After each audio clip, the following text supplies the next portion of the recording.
So very good afternoon again to each and every one of you.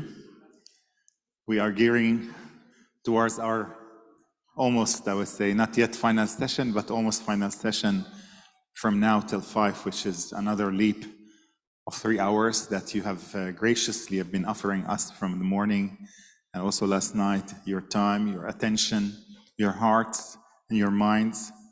I've been encouraged in between sessions to hear from you personally and some of the things that you benefited from. So thank you really for persevering with us this we call resilience. We want to take the opportunity when most people were likely to be in the room, aware that not everyone was here yesterday, just to speak briefly about the two organisations that we represent, so you have a little bit of information in case you want to take things forward in any way. Why don't you go first, Jack? So last night we, of course, as part of the conference, this gathering, the name Bethlehem Bible College, was pulled out a lot because this is who we are. As the president of Bethlehem Bible College, and I would say not just the creator, but the initiators of the Christ at the Checkpoint conference, we realized that our mandate and call is to train leaders, to help people be educated, but at the same time advocate for a contextual Palestinian theology that comes out, not just out of our experience as Palestinian people, but at the same time, our reflection on scriptures, understanding of scriptures, understanding of theology, church history, and anything relates to our land. And when it comes to our land, this is where everything had started. This is where Christianity started in Jerusalem. I grew up in the old city of Jerusalem, not far away from the Holy Sepulchre, and all my life lived around that area that in a way, I took it for granted till I started more reflecting, more traveling, more meeting people and seeing how important this land is for the salvation plan of God.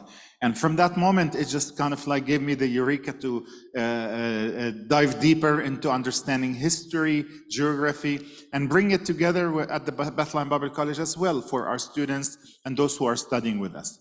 And nowadays, we offer different degrees that I would invite you all to come and look at them. But the most thing that could be of benefit to you is the Peace and Justice Institute, where we're offering courses online in English. Guess how many seminaries in the world teach in Arabic? I give you an easier question. Guess how many Arabic speakers are in the world? Almost 500 million. And there's only probably seminaries that you could count on your 2 hands or less that teach us in Arabic. And we are a forerunner in terms of offering theological, biblical education in Arabic. This needs puts us that we need your prayers, we need your support. And we do have an office here in the UK where one of my colleagues, Anne, who was helping distributing these pamphlets. Where's Anne? Is Anne here? Please stand, Anne, so that some of those people that are here could meet you. And Anne would be happy to connect with whoever. I've already met some few of you who told me that you are here because you support the Bethlehem Bible College, and we're so grateful. Thank you so much.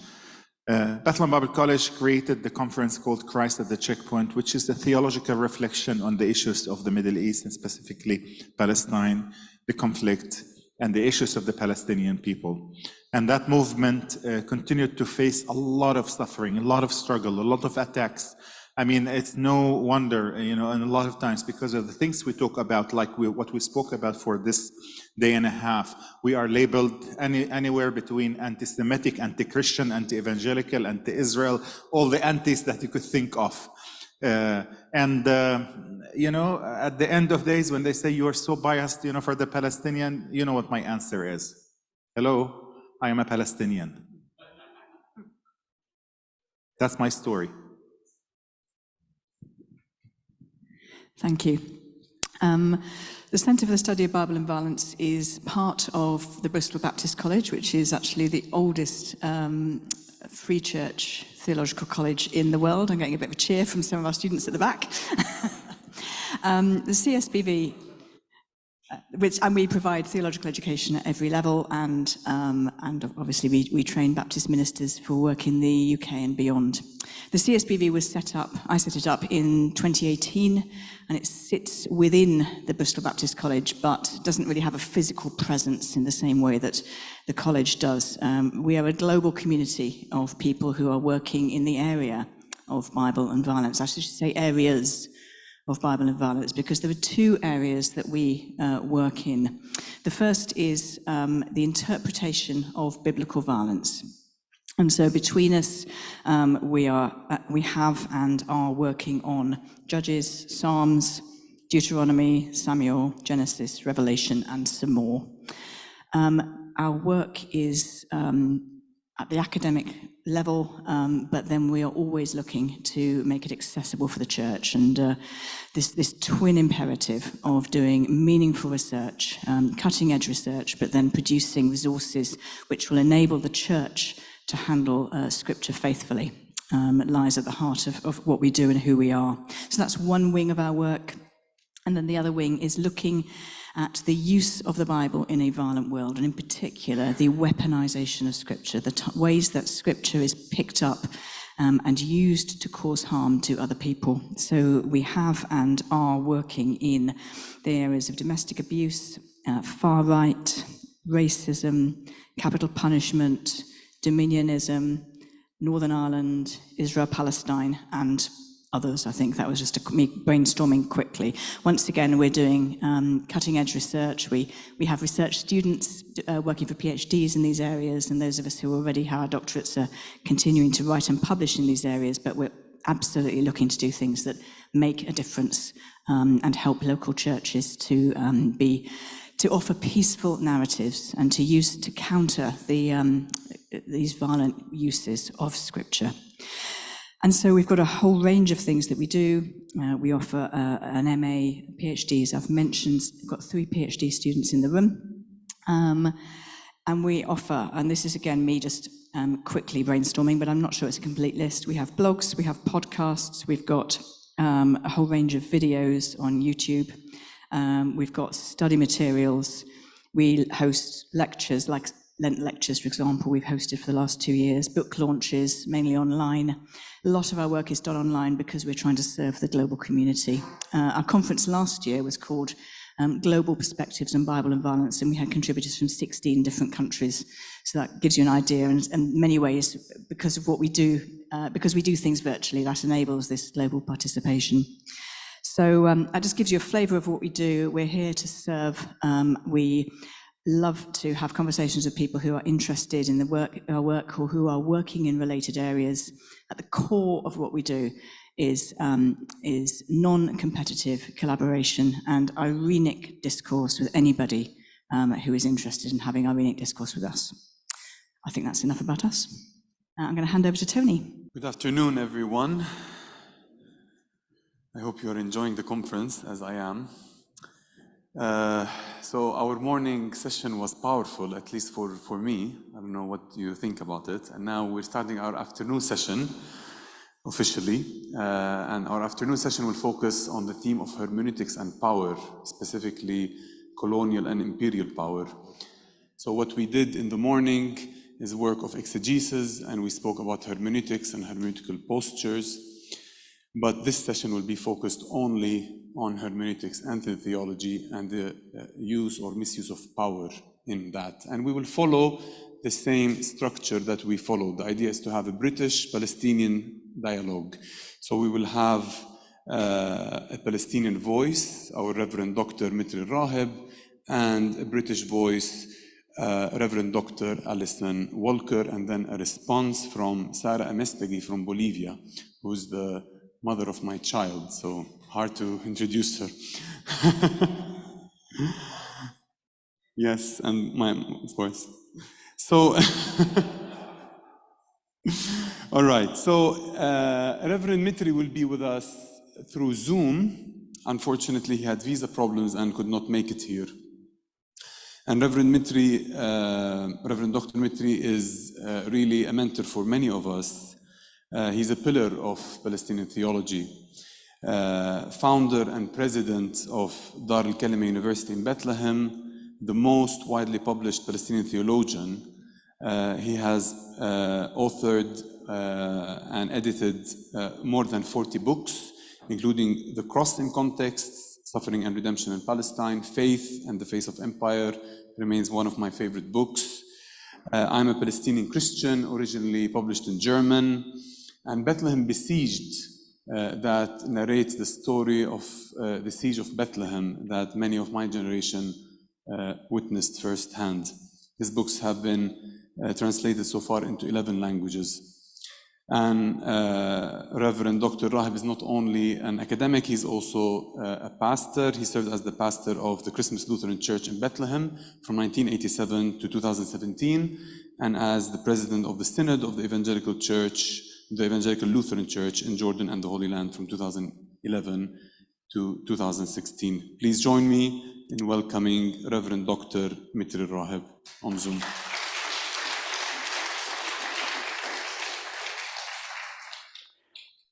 Yeah, thank you, Tony, for this introduction and for your testimony yesterday or this morning, actually, was very powerful. Sorry that I cannot be with you in the flesh, but at least I'm with you on Zoom and have been with you since yesterday. I was asked to talk on hermeneutics and power, and I would like to tackle this issue of hermeneutics and power in two steps. In the first part, I would like to look at the emergence of scripture in the context of emerging powers and empires in the Middle East. So instead of taking one text of the Bible and to look at it, I want to look at the entire Bible and how the whole Bible actually emerged in the context of emerging powers and what that really means for hermeneutics. And in the second part, I would like to look at how the scripture was hijacked by the empire or empires and is being weaponized in diverse ways by the empire against the people of Palestine. I end with the urgency for a hermeneutical shift by the Christian scholars to speak truth to power, thus siding by those who are powerless. So I will start with scripture and empire. The history of Palestine is a history of continued occupation by recurring empires. Historically speaking, the concept of empire evolved for the first time in the Middle East in the 10th century BC with the rise of Neo-Assyrian Empire, 916 BC to 612. The city-state was the primary political entity there until the year 1600, more or less. And the Middle East was full of these city-states. There were many of them in Palestine. Around the year 1500, the new kingdom of ancient Egypt, headed by Thutmose III, emerged, which some might see as the forerunner of empire. From 1500 to 1200, all the regions of the Near East went through a cycle of creation, flourishment, and fall of centralized states, thus leading to the emergence of new powerful entity to be called the Neo-Assyrian Empire. And this is actually the context where the story of the Bible starts. Palestine was, in this context, but a narrow strip of land in between the empires. The regional powers and empires of their time took turn in occupying the little corridor between the Mediterranean and the Jordan River. From the Assyrians, 722 BC, to the Babylonians, 587, Persians, 538, Greeks, 333, and the Romans, 63 BC. The land was, for most of the time, under foreign rule. Jesus was born under Roman occupation and was crushed on the cross by the same empire. So the entire Bible was written in this long period between the Neo-Assyrian Empire to the Roman Empire. This is why I think the Bible is very much connected to empire. Historically speaking, the oldest biblical text, Yod or J, goes back to the same century as the emergence of empire. This is not by chance. Historically, the emergence of empire and the emergence of scriptures are closely linked. The emergence of empires who occupied Palestine triggered the question about God. The diverse empires behaved as if they were God, all-powerful, with the most sophisticated weapons and accumulated wealth, knowledge, and technological achievements. The faith of the people of Palestine, crushed by the empires, was always challenged and tested. They kept asking, God, where are you? God, where are you? Is a 3,000-year-old lament which the inhabitants of Palestine have passed from one generation to the next. It is a question that echoes throughout the Bible. It is a question of a people whose faith is continually tested. They do not question the existence of God per se, nor his care, but they wonder why he is not moving. He sees his people being oppressed. He knows how they are being treated, and yet he seems to be silent. The cry is supposed to shake him so that he awakes, acts, and delivers. Living in a war zone, seeing that which people worked so hard to build and call home, and their dreams repeatedly destroyed, being suffocated by the empire who is intent on being omnipresent and exercising its might, generates this old yet ever new query, God, where are you? Yet throughout the Bible, and maybe with the exception of the Exodus, the God in whom the people of Palestine put their faith appears to be silent. He sees the Assyrians resettling his people and does nothing. He watches the Babylonians desecrate his temple and he doesn't move an inch. His capital is being destroyed by the Romans and he appears not to care. Even when his only beloved son is hung on the cross, he is absconditus and hides. Our forefathers and foremothers resisted the empires with stories. Stories like the Tower to Babel, stories like that of Daniel. Often these texts were underground texts, apocalypse. They had to be coded, and often they were written in prison with chains in hands. These texts were literature of resistance against the recurring empires. These stories became their daily bread, sustaining them in the face of empires. And I think in that sense, it was great to have here counter narratives as part of this conference, because that continues this tradition of storytelling.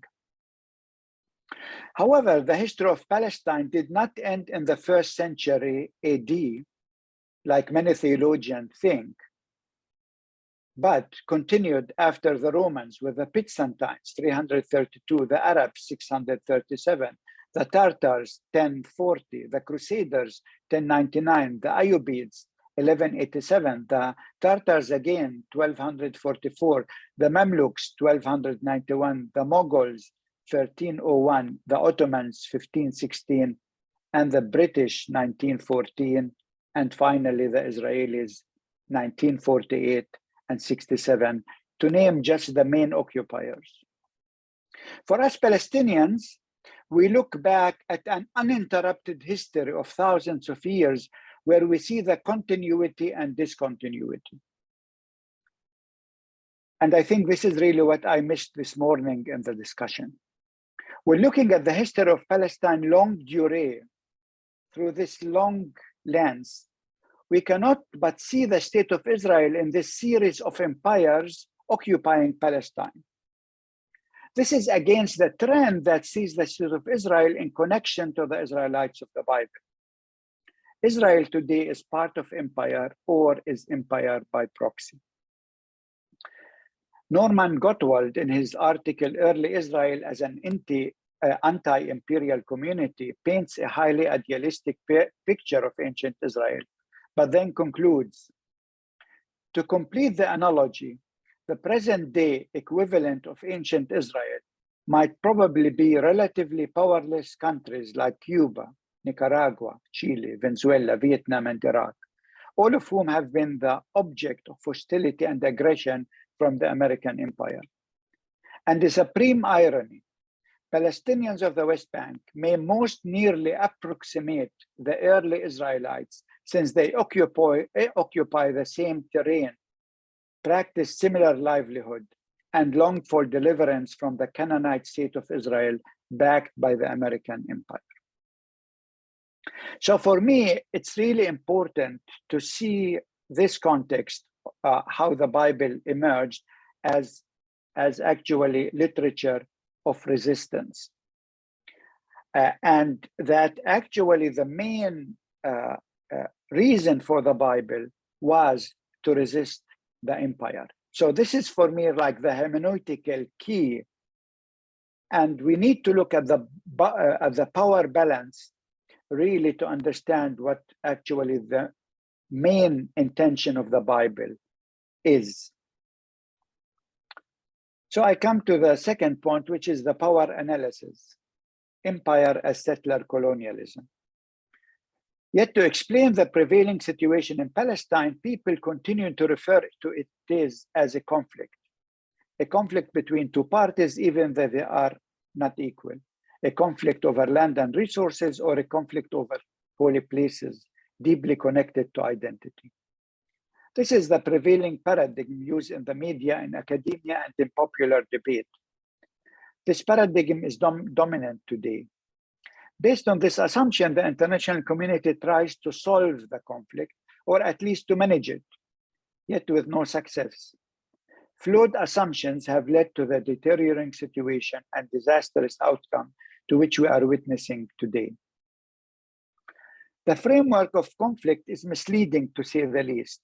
Even the description of the situation as occupation is inaccurate, I think, because despite Palestine's history, the situation over the past 100 years cannot be described as mere occupation.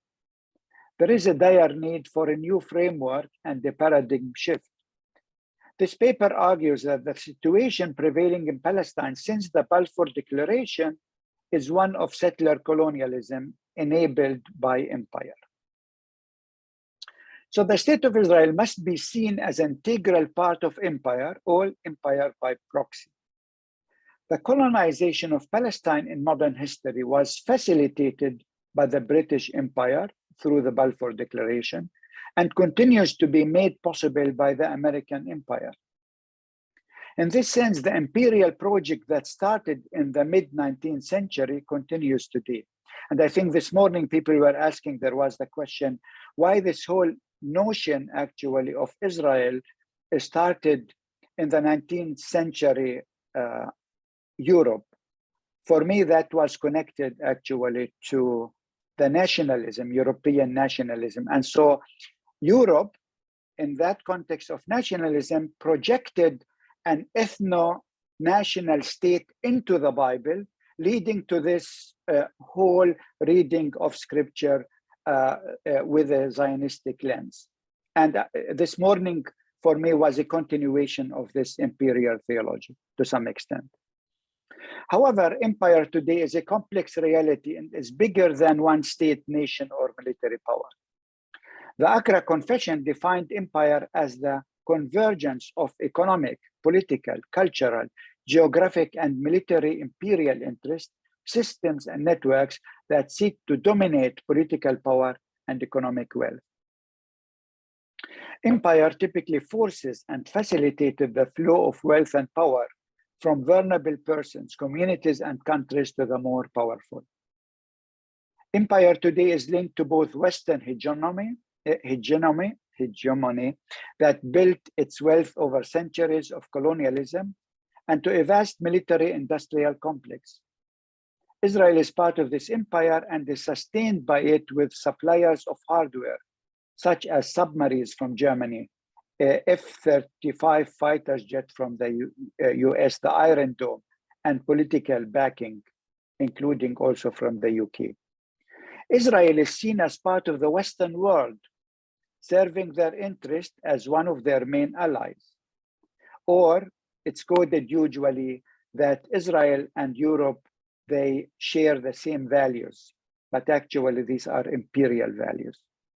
Today, Israel is the 7th biggest exporter of military and security equipment worldwide. And what we saw actually in Hebron in the film with the cameras, these are severe surveillance cameras that are actually produced by Israel and tested on Palestinians in places like Hebron before they are sold to the world. Now, settler colonialism is a distinct form of colonization that, while existing in practice for centuries, has received increased attention in anthropology and indigenous studies scholarship following the Cold War. Contrary to post-colonial context, settler colonialism describes contexts where colonization constitutes an ongoing reality rather than a singular event in the past. In Palestine, when we talk about Nakba, we say Nakba continues. That means this is exactly the settler colonial concept. This concept was formulated by Patrick Wolfe in his groundbreaking monograph, Settler Colonialism and the Transformation of Anthropology, The Politics of Poetics of an Ethnographic Event, published in 1998. Wolfe set the theoretical framework for the discipline of settler colonial studies. It was followed in 2010 by another comprehensive work by Lorenzo Verancini entitled Settler Colonialism, a Theoretical Overview, which emphasized the present global dimension of settler colonialism. The first 2 decades of the 21st century saw a growing interest in this field manifested by multiple publications underlining the global reach of settler colonialism, which stretched from Australia to Canada, from the United States to South Africa, and from Fiji to Palestine. If you look at these countries, actually, I chose them on purpose because in all of them, the UK was involved. And I think people in the UK need to make some soul searching about this important issue.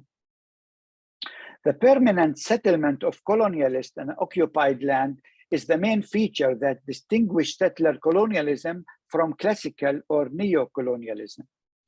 The settler colonialist established and enforced state sovereignty and juridical control over the indigenous land, ultimately aiming to eliminate the native people. That's very important, to eliminate the native people. And I think we saw this in Hebron in the testimony very, very clear. The natives become externals, as if they were alien, while the settlers are cast as natives through different political mechanisms, ideological contrast, and social narratives. When we talk about Jews going back to Palestine, they were never there, these European Jews. We have other Jews who have been part and parcel of Palestine throughout history. The indigenous land is described as terra nullius, empty, a land without a people, or barren land that is just waiting to be discovered by a people without a land, thus becoming the private property of the settlers. The native people are depicted with racist contrast as savage, violent, terrorist, while the settlers are portrayed as the civilized, democratic, sharing the same values with the empire, and brave pioneers. To defend the settled property from the savage, a police state is created, as in granted extraordinary power over the native people, including power over their civil affairs. Again, Hebron is a great example of this. Throughout the past 100 years, the Zionist movement has used different means to further its settler colonial projects, sometimes through conquest and land colonization, other times through illegal laws or economic pressures. The ultimate goal for the Zionist movement has been to control the whole geography of historic Palestine while confining the Palestinian demography into different forms of Bantustans as an interim stage toward ultimate ethnic cleansing. Behind all of these endeavors lies a settler colonial mindset and policy platform. The settler colonial endeavor has to be seen as the last chapter of Western settler colonial project taking place today in the 21st century in Palestine. It continues to be serviced and powered by the motherland, the Anglo-Saxon world. I come to the next section entitled Empire and Scripture. Christian theology has played a role in almost all settler colonial projects, including North America, South Africa, and Australia. In his book, Missionary Conquest, The Gospel and Native American Cultural Genocide, George Tinker, a Native American Lutheran theologian, argued, Europe's colonial conquest of the Americas was largely fought on two separate but symbiotically related fronts. One front was relatively open and explicit. It involved a political and military strategy that drove people from their land to make room for the more civilized conqueror and worked to deprive Indian people of any continuing self-governance or self-determination. The second front, which was just as decisive in the conquest, if more subtle and less explicitly apparent, was the religious strategy pursued by missionaries of all denominations. In this conquest, as in European conquest of Indian people, theology becomes a crucial ingredient and missionaries become an important strategic phalanx. What is true for the Americas is true for Palestine. Palestine is not an exception. While no one today would dare to cite the Bible to justify settler colonialism in Australia or North America, many Christians and Jews have been doing exactly this for almost the last 200 years and continue to do so until this very day in Palestine.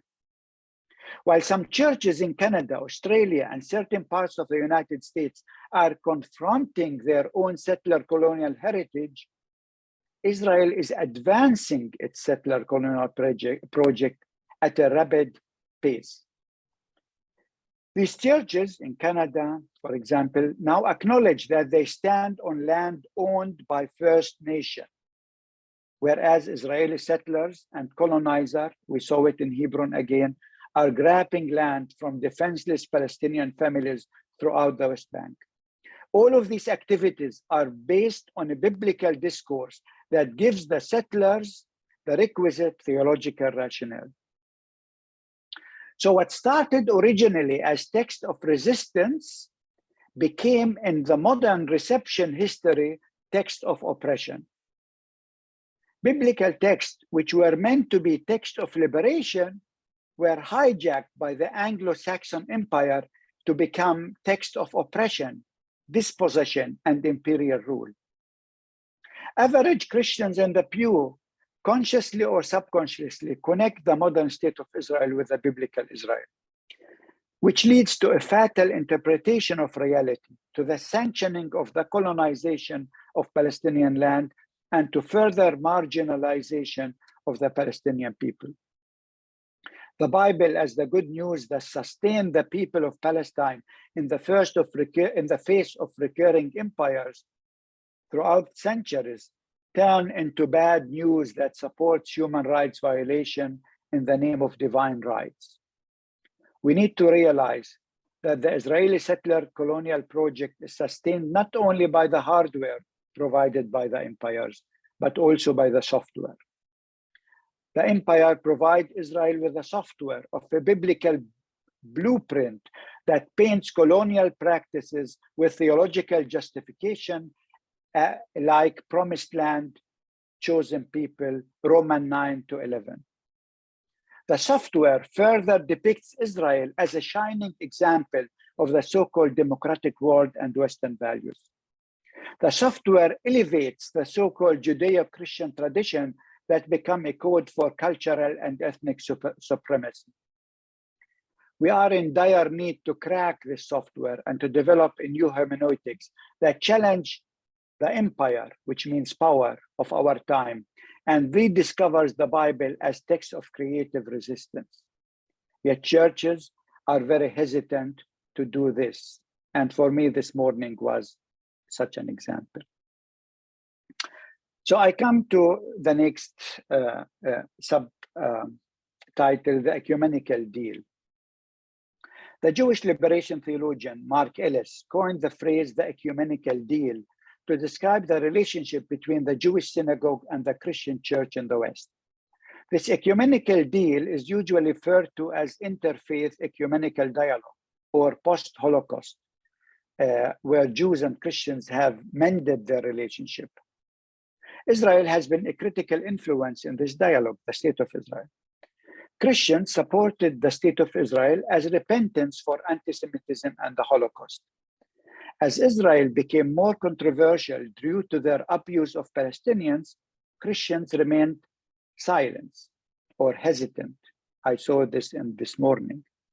Failure to support, or worse, criticism of Israeli policies was viewed by the Jewish dialoguers as a return to anti-Semitism.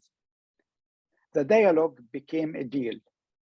Silence on the part of Christians and no criticism of anti-Semitism from Jews. The interfaith ecumenical deal was also part of a larger political deal in the American political scene. Any criticism of Israel by political figure was their death, and accusation of anti-Semitism were the bullets. In 2012, Mark Ellis declared this ecumenical deal dead.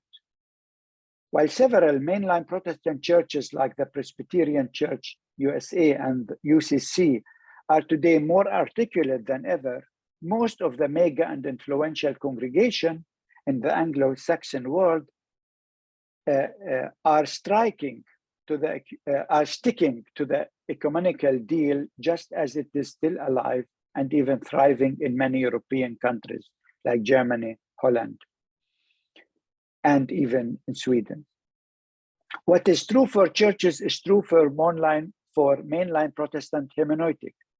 As Julia O'Brien puts it, and I quote, "For typical US mainline Protestant, an interpretation of a biblical text is convincing and compelling if they hear it as liberal, supporting universal human rights, especially for those whom they recognize as historically oppressed and even more, especially women, scientific, objectively verified by text itself, even more by historians and archaeologists, savvy, sufficiently skeptical of human bias, supportive of Judaism and supported by Jewish readers.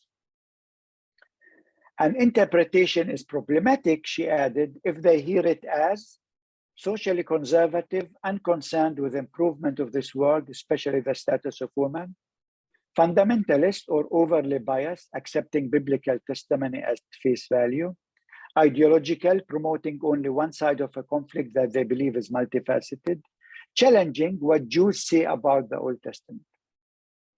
This hermeneutic has led to a Judaization of Christian theological writings and literature. And I think this morning I saw another example of this. While it was important to combat the earlier anti-Jewish tradition in Christian theology, the pro-Jewish hermeneutics created consciously or unconsciously a pro-Israeli attitude with an anti-Palestinian twist embedded in it. The Judaization of Christian theology ran parallel to the Judaization of the land of Palestine, and in some cases provided a theological cushion for Israeli practices. Western views of Ashkenazi Israeli as members of their kin and of their own white tribe in the decades following the Holocaust further demonstrate the breadth of the theological commitment to settler colonial imperialism. The settler colonial narrative that celebrates the colonizer while criminalizing the natives as savage was particularly apparent in the film industry. Jack Shaheen, a scholar who dedicated his career to analyzing stereotype in Hollywood film, examined over 1,100 films for the groundbreaking book, in his groundbreaking book, Real Bad Arabs, Real R-E-E-L, How Hollywood Vilifies a People, and found that Americans were entertained by anti-Arab, anti-Palestinian, and anti-Muslim propaganda. Why we don't speak about that? Why we only speak about anti-Semitism and anti-Judaism? If the media really in 98%, and I think we saw this yesterday in Alison presentation about how the media actually silence Palestinian voices. Why we don't speak about that? So, history and power. Churches feel that they must side with Israel because of what happened to the Jews in Europe during the Holocaust. And I agree that the church has to rethink its theology with the anti-Jewish tradition, for sure. However, their declared rationale is that they have learned a lesson from history. I think I heard it this morning as well. This assumption needs to be questioned. Yes, maybe the church has become sensitive to anti-Jewish traditions within it, but the church still feels more comfortable in siding with those in power. The Israel lobby is very, very strong and actively rewards those who follow them while punishing those who resist their settler colonial practices. It remains very costly to side with the weak and oppressed, and the price cannot be one's career, reputation, and the price can be one's career, reputation, and even life. Dietrich Bonhoeffer was part of a tiny confessing church who dared to challenge the powers of his time, and he paid with his life. While Bonhoeffer is widely celebrated, almost as a Protestant saint, very few dare to walk in his footsteps today and challenge the Israeli state and its lobbies embedded in church and society. What lessons are learned from history if churches and political groups are fearful of the Israel lobby and side with the powerful state of Israel against the oppressed Palestinian people?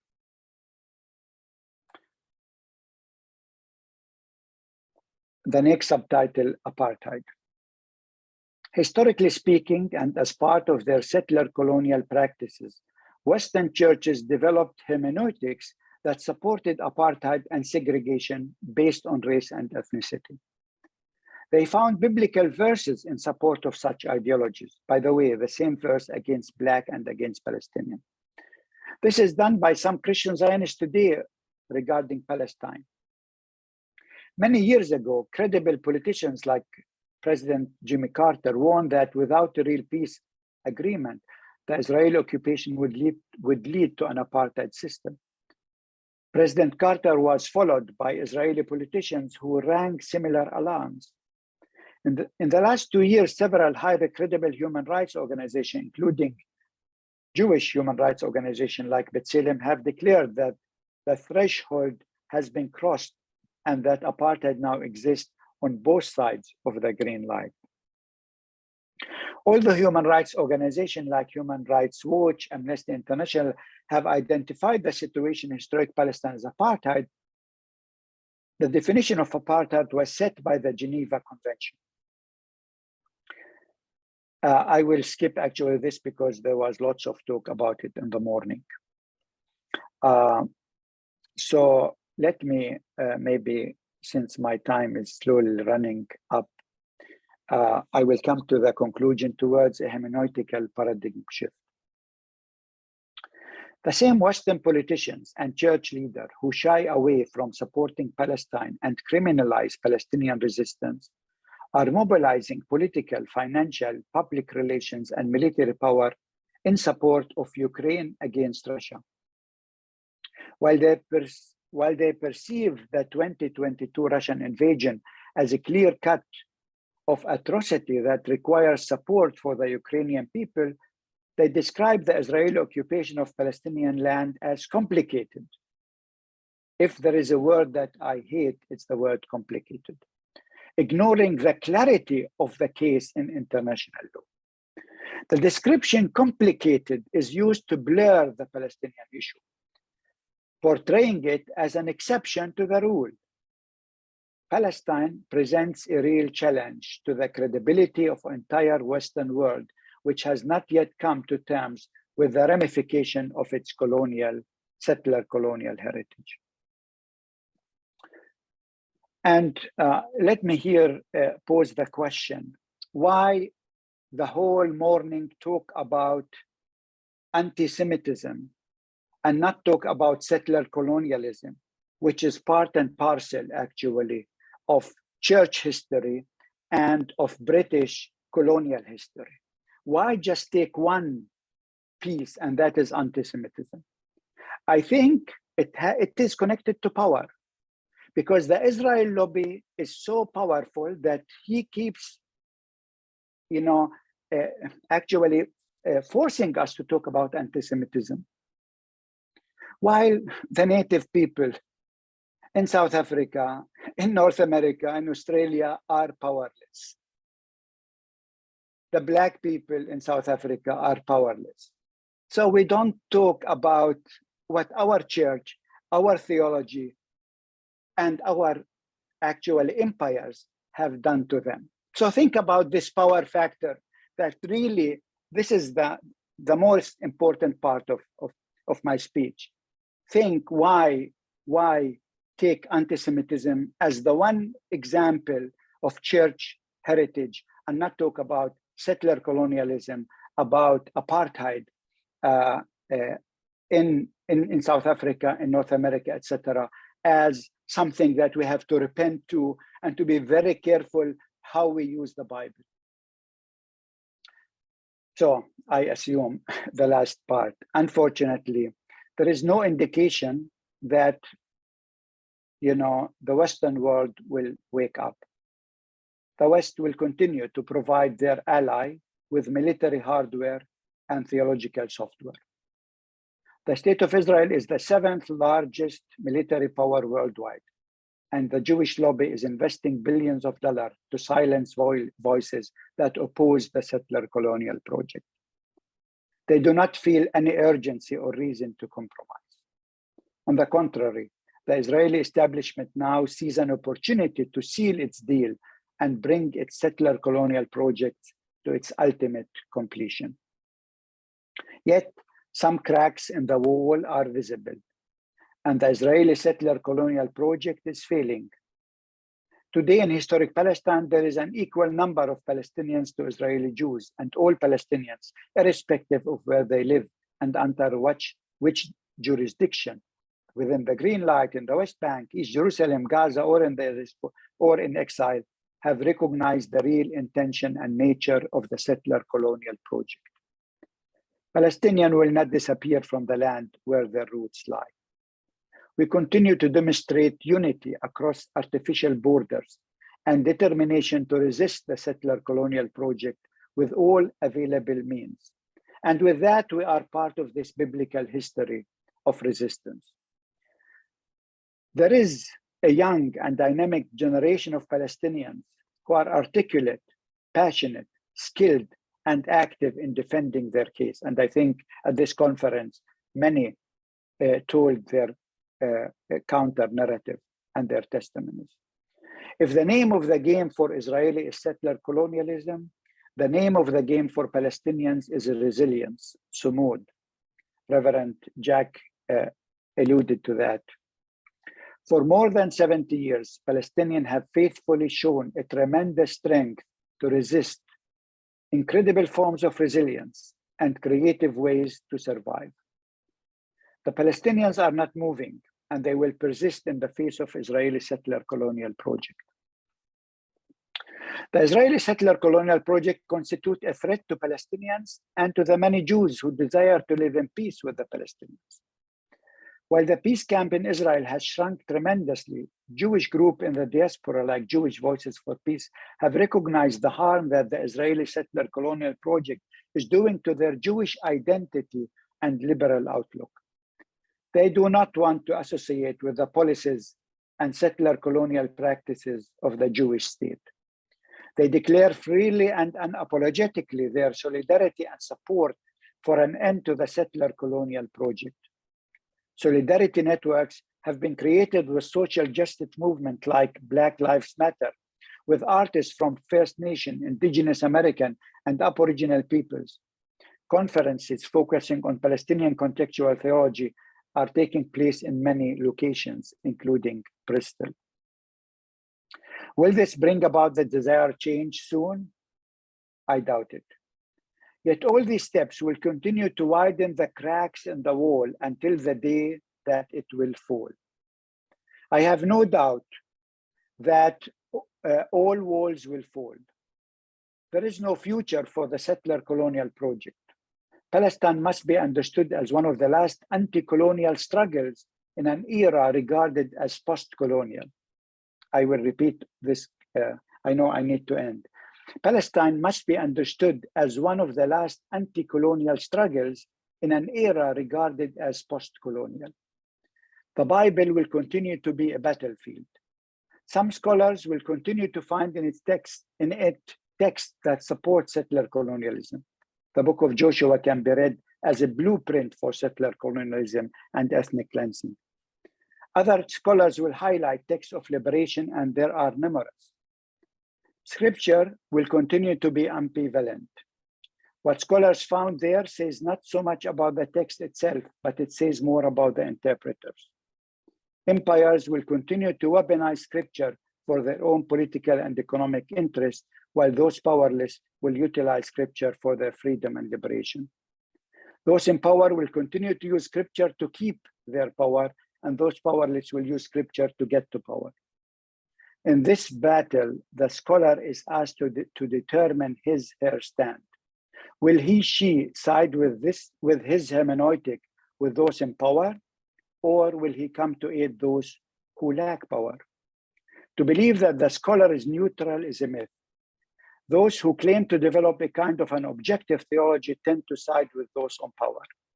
This paper is an urgent call to decolonize Christian theology and hermeneutics regarding the Palestinian land and its people, to adopt a new paradigm of settler colonialism, and to contribute to the struggle of liberation, human dignity, and justice of all those oppressed. Thank you very much for your attention. Thank you, Reverend Mitri, for this powerful paper. And I'm really saddened that Reverend Dr. Mitri couldn't be with us.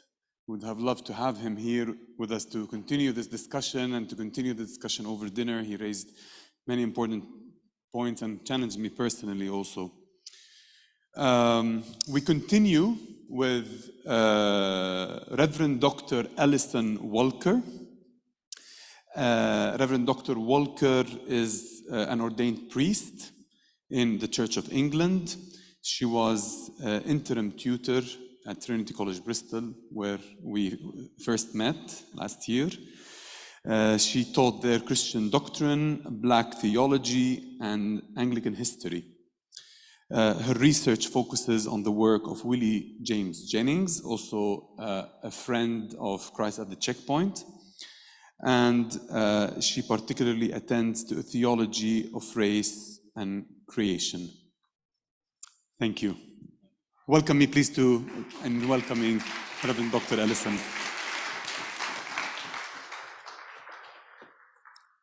Thank you, Tony, for that introduction. Gosh, it's bright out here. Can you all hear me okay?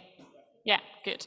I made the rookie error of I printed off my paper and forgot the last page, which was a moronic thing to do, so I'm doing it on my laptop instead, so I hope you can see me above. As Tony pointed out, I'm a priest in the Church of England. I've learned so much today already, and it's been wonderful to be part of this conference, and thank you for inviting me to speak.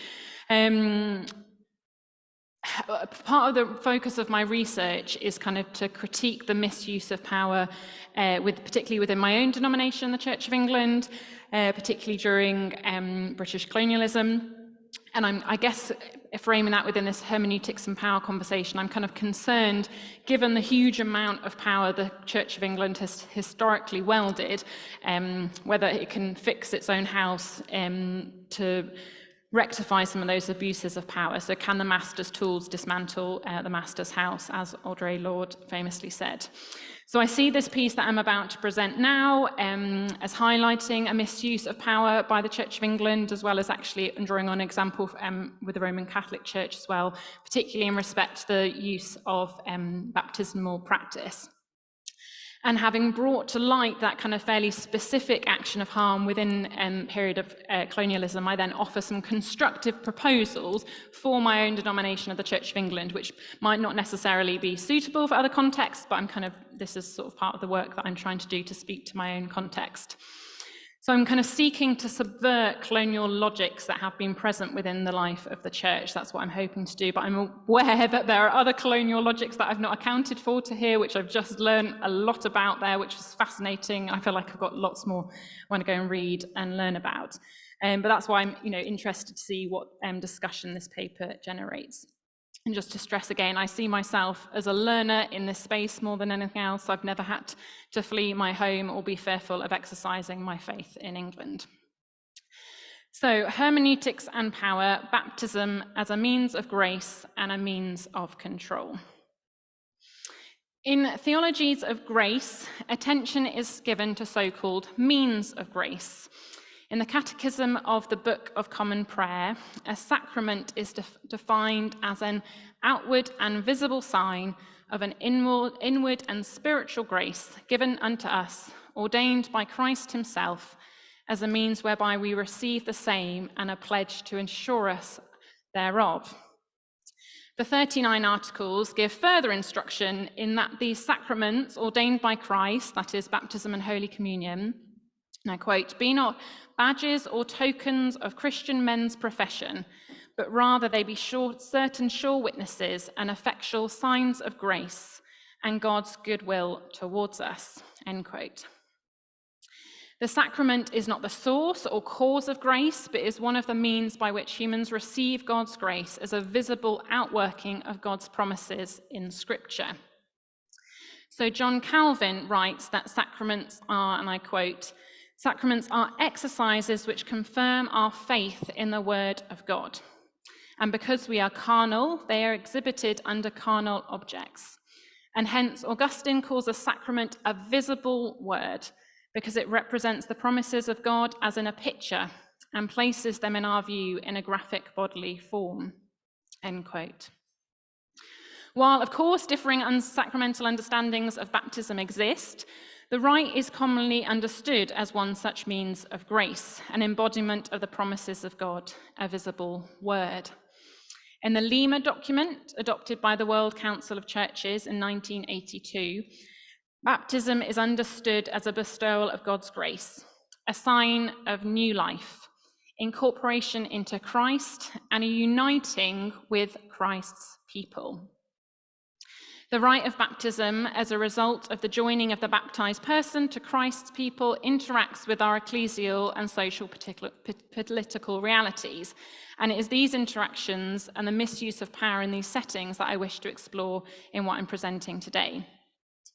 To do this, I will draw on the work of Willie James Jennings, who's been the person I studied the most during my research, but also theologians Katie Walker-Grimes and Robert Beckford, who have evidenced the complicity of the church in employing baptism in systems of oppression and its continued use in maintaining segregated communities. I wish to highlight and learn from these damaging practices, as well as point towards a vision of hope for our churches and communities, particularly, as I've already said, thinking about my own context within the Church of England. So Willie James Jennings describes how the rite of baptism has become complicit in a distorted vision of Christian life, whereby to be baptized into Christ's body does not lead to new relationships with Christ's people, but rather ratifies one's place within one's own community and people. He describes that it's become a seamless event in which one's rebirth via the waters of baptism does not lead to a radical belonging in the diverse body of Christ, but requires only the joining to Jesus and to one's own people. In this way, it cements the lines drawn across land that keep humans apart. Jennings argues that the world has been baptized into a racial existence that dictates and controls our ecclesial and social political realities, directing whom we choose to love, spend time with, which neighborhood, village, or community we choose or are able to live in, and which school we send our children to. As Jennings writes, and I quote, "Racial existence depends upon ongoing spatial fragmentation," end quote. Elsewhere in my kind of wider research, I look at Jennings, that for Jennings, what he calls the silencing of the land in humanity's imagination, our kind of lack of, that our identity is no longer wedded to the land that we live on, that we physically stand on.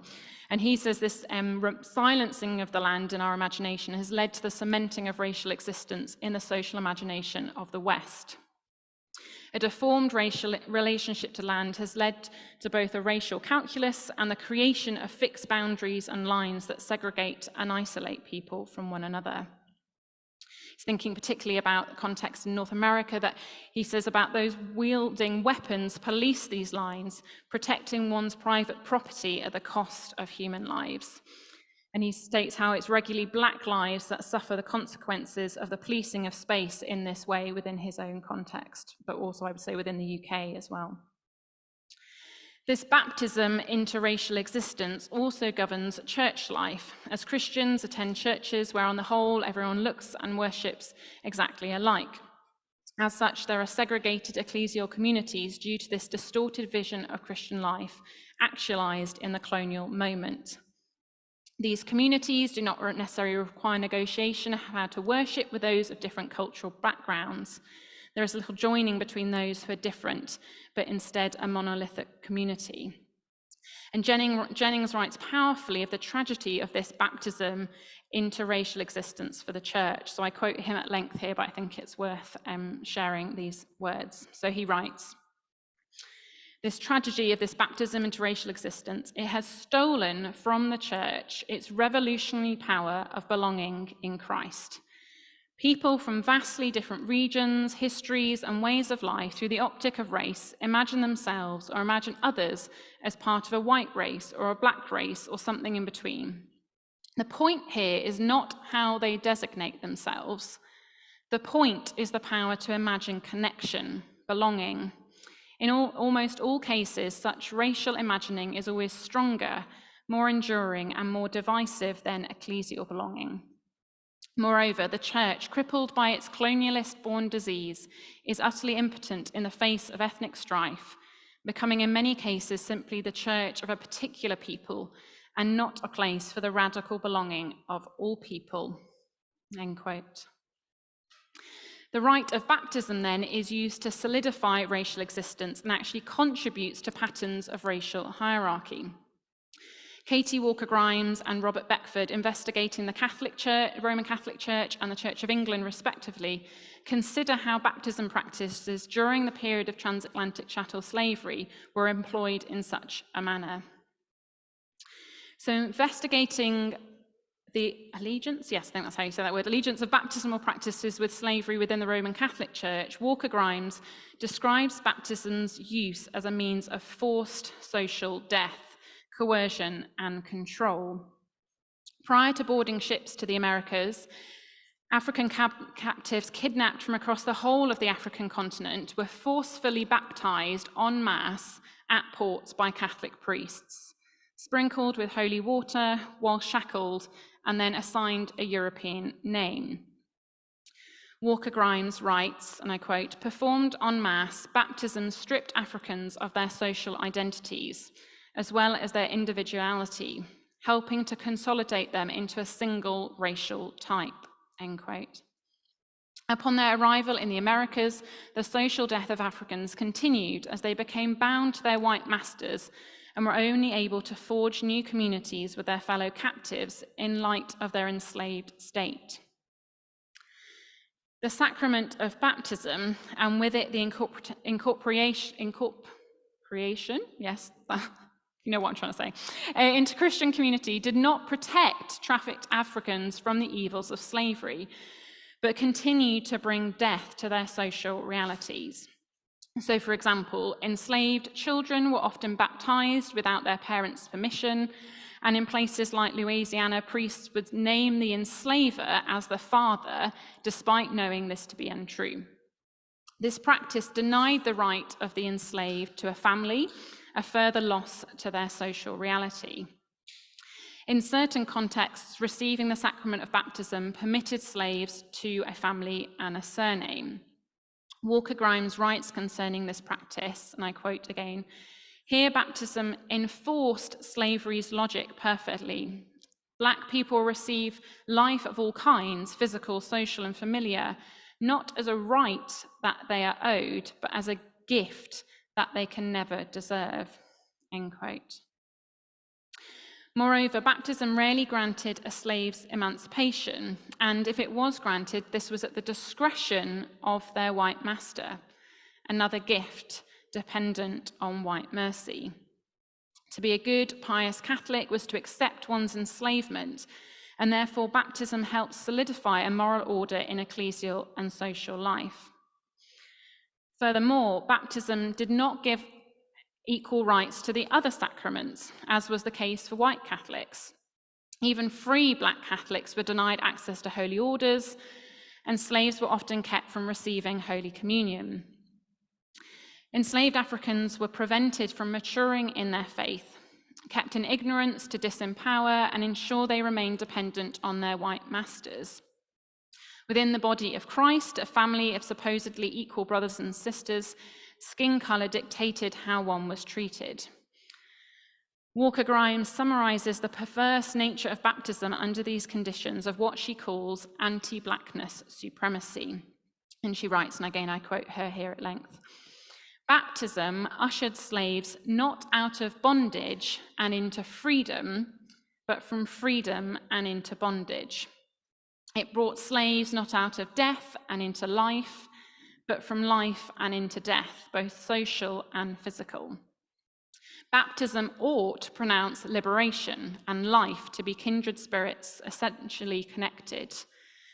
Africanized slavery pitted spiritual freedom against physical freedom in historically unprecedented fashion, as earlier generations of Christians had recognized that baptism ought to set human beings free from not just sin, but also physical slavery. Rather than inducting Black slaves into the death that led to resurrected life, baptism stood guard at the tomb," end quote. Likewise, Black theologian Robert Beckford argues that the Church of England's complicity with the transatlantic slave trade, through ignoring baptism's emancipatory character, was entirely to appease the slave-owning class.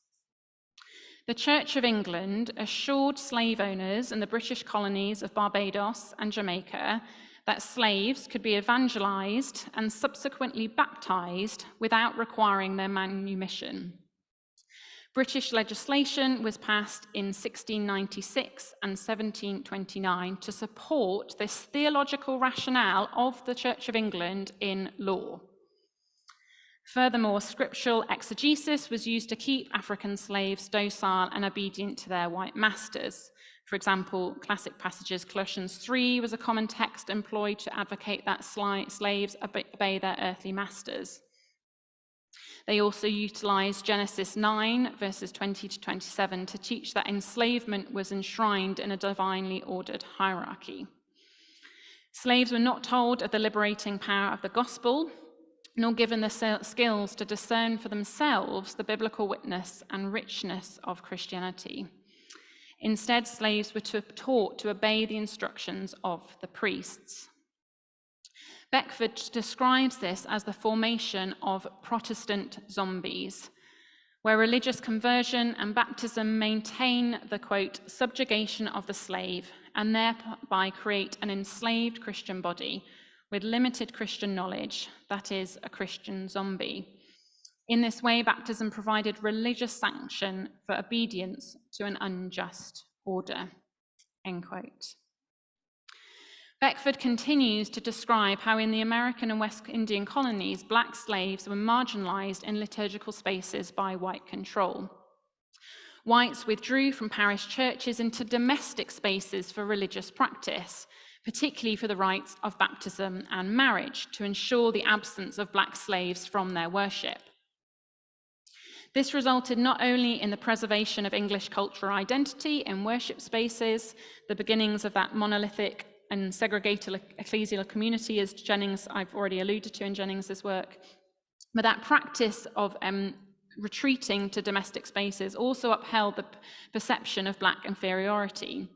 So Beckford here quotes somebody called Beasley, N.M. Beasley, I think it's a PhD dissertation, but Beasley writes, and again I quote, "By removing baptism to the domestic sphere, whites sought to evacuate it of the spiritual egalitarianism inherent in the rite, and reserved its celebration of legitimate reproduction to themselves. Similarly, the celebration of marriage at home symbolized the manner in which that rite was privatized, giving Europeans ideological room to develop a long-running discourse of the supposed illegitimacy of the marital and reproductive habits of enslaved Africans and their descendants," end quote. In this way, the rite of baptism does not communicate the transforming and liberating power of the gospel, but upholds and reinforces racial hierarchy. It is of little consequence to a slave's lived reality.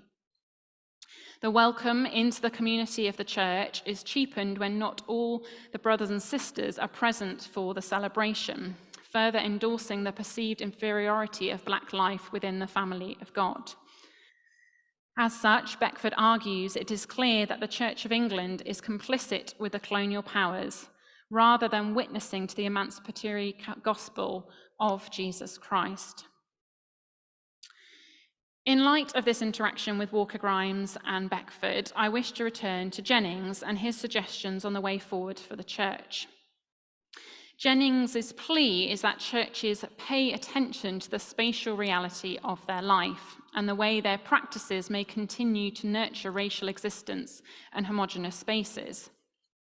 He writes of how water, a substance crucial to all life and that can overcome any barrier or containment, has been, quote, "seized by the body of God for holy use, life-giving use," end quote.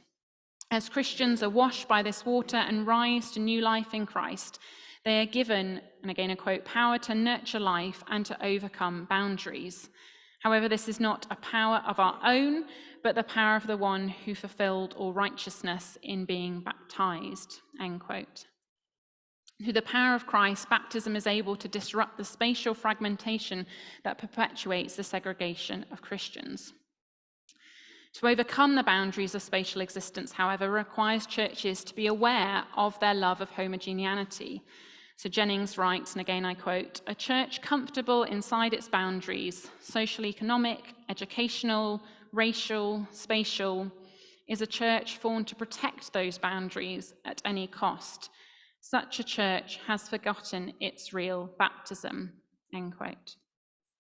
In our real baptism, we enter through the waters into the diverse body of Christ that spans all of space and time. Baptism, Jennings asserts, disrupts allegiances and priorities. Christians are no longer bound to only one clan or tribe, one people, but are forever bound to all God's people.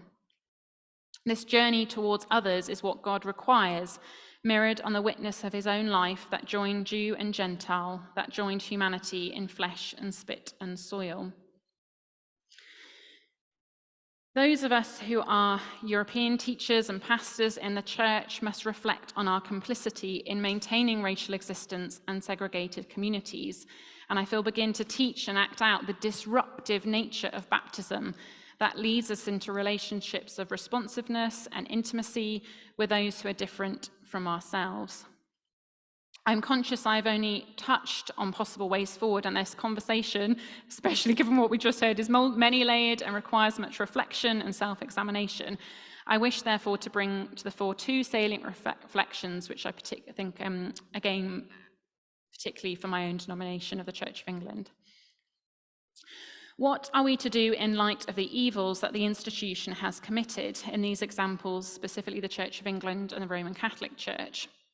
Article 26 of the 39 articles found in the Book of Common Prayer, the founding document of the Church of England, explores the efficacy of sacraments in view of the unworthiness of ministers. It acknowledges that in the visible church, evil is ever mingled with the good. However, in the sacraments administered by evil men, neither is the effect of Christ's ordinance taken away by their wickedness, nor the grace of God's gifts diminished from such. The sacraments still continue to be a means of God's grace, because Christ himself has instituted them and promises to meet those who would receive them. The article continues, however, nevertheless, it appertaineth, can I get the language of the BCB right? Nevertheless, it appertaineth to the discipline of the church that inquiry be made of evil ministers, and that they be accused by those that have knowledge of their offences, and finally, being found guilty, by just judgment be disposed. Inquiry into the Church of England's evil practices has been painfully slow. In his recent monograph, Azariah Franz Williams, another black theologian, he exposes the missed opportunities to bring tangible change to the structures of the Church of England, particularly to General Synod, the governing body of the Church, as well as to theological colleges who train lay and ordain ministers. The recommendations of the 1985 Faith in the City report relating to issues of racism and justice in both church and society were either not accepted by General Synod or were not adequately resourced to bring meaningful change. Franz Williams' account makes clear that the institution did not perceive institutional racism to be a problem for the Church of England, despite the advice of experts and numerous accounts and data that clearly evidence the contrary. Finally, in February 2020, General Synod voted unanimously to, and I quote, apologise for racism experienced by black and minority ethnic people in the Church of England since the arrival of the Windrush generation, end quote. Even that's, yeah, anyway. Sorry, new thoughts appearing. The motion was introduced by Synod member Reverend Andrew Mountain Mumby, who highlighted the experience of a family in his parish who were barred from entering their parish church in 1961 due to, and I quote, the colour of their black skin, end quote. Mountain Mumby also called for lament, and again I quote, he called for resolve to continue with great effort and urgency to stamp out all forms of conscious or unconscious racism, and a commitment to increase participation and representation of lay and ordained black and minority ethnic Anglicans throughout church life, end quote. Archbishop Justin Welby responded to the motion, abandoning his pre-prepared speech, expressing his personal sorrow, stating that there is no doubt when we look at our own church that we are still deeply institutionally racist. Let's just be clear about that.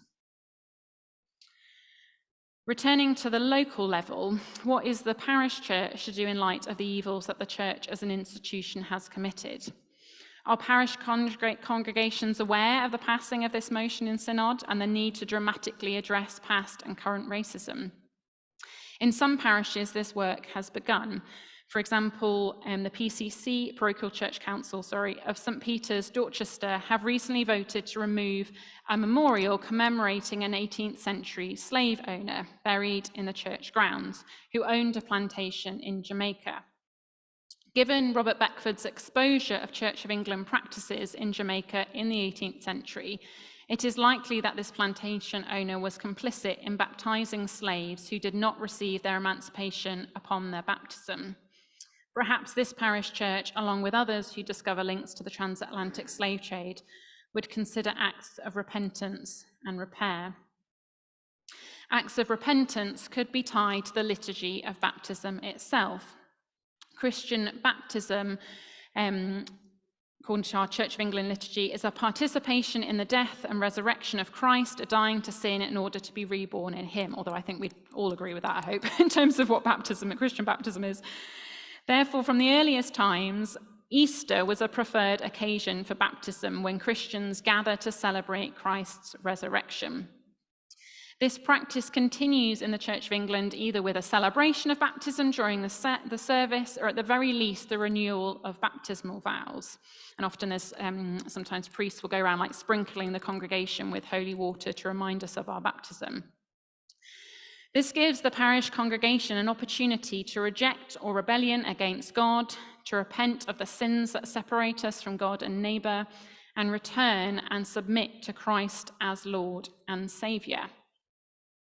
This liturgical moment could provide a powerful possibility to remember the Church's complicity with the transatlantic slave trade, particularly in relation to baptismal practices, leading to solemn repentance.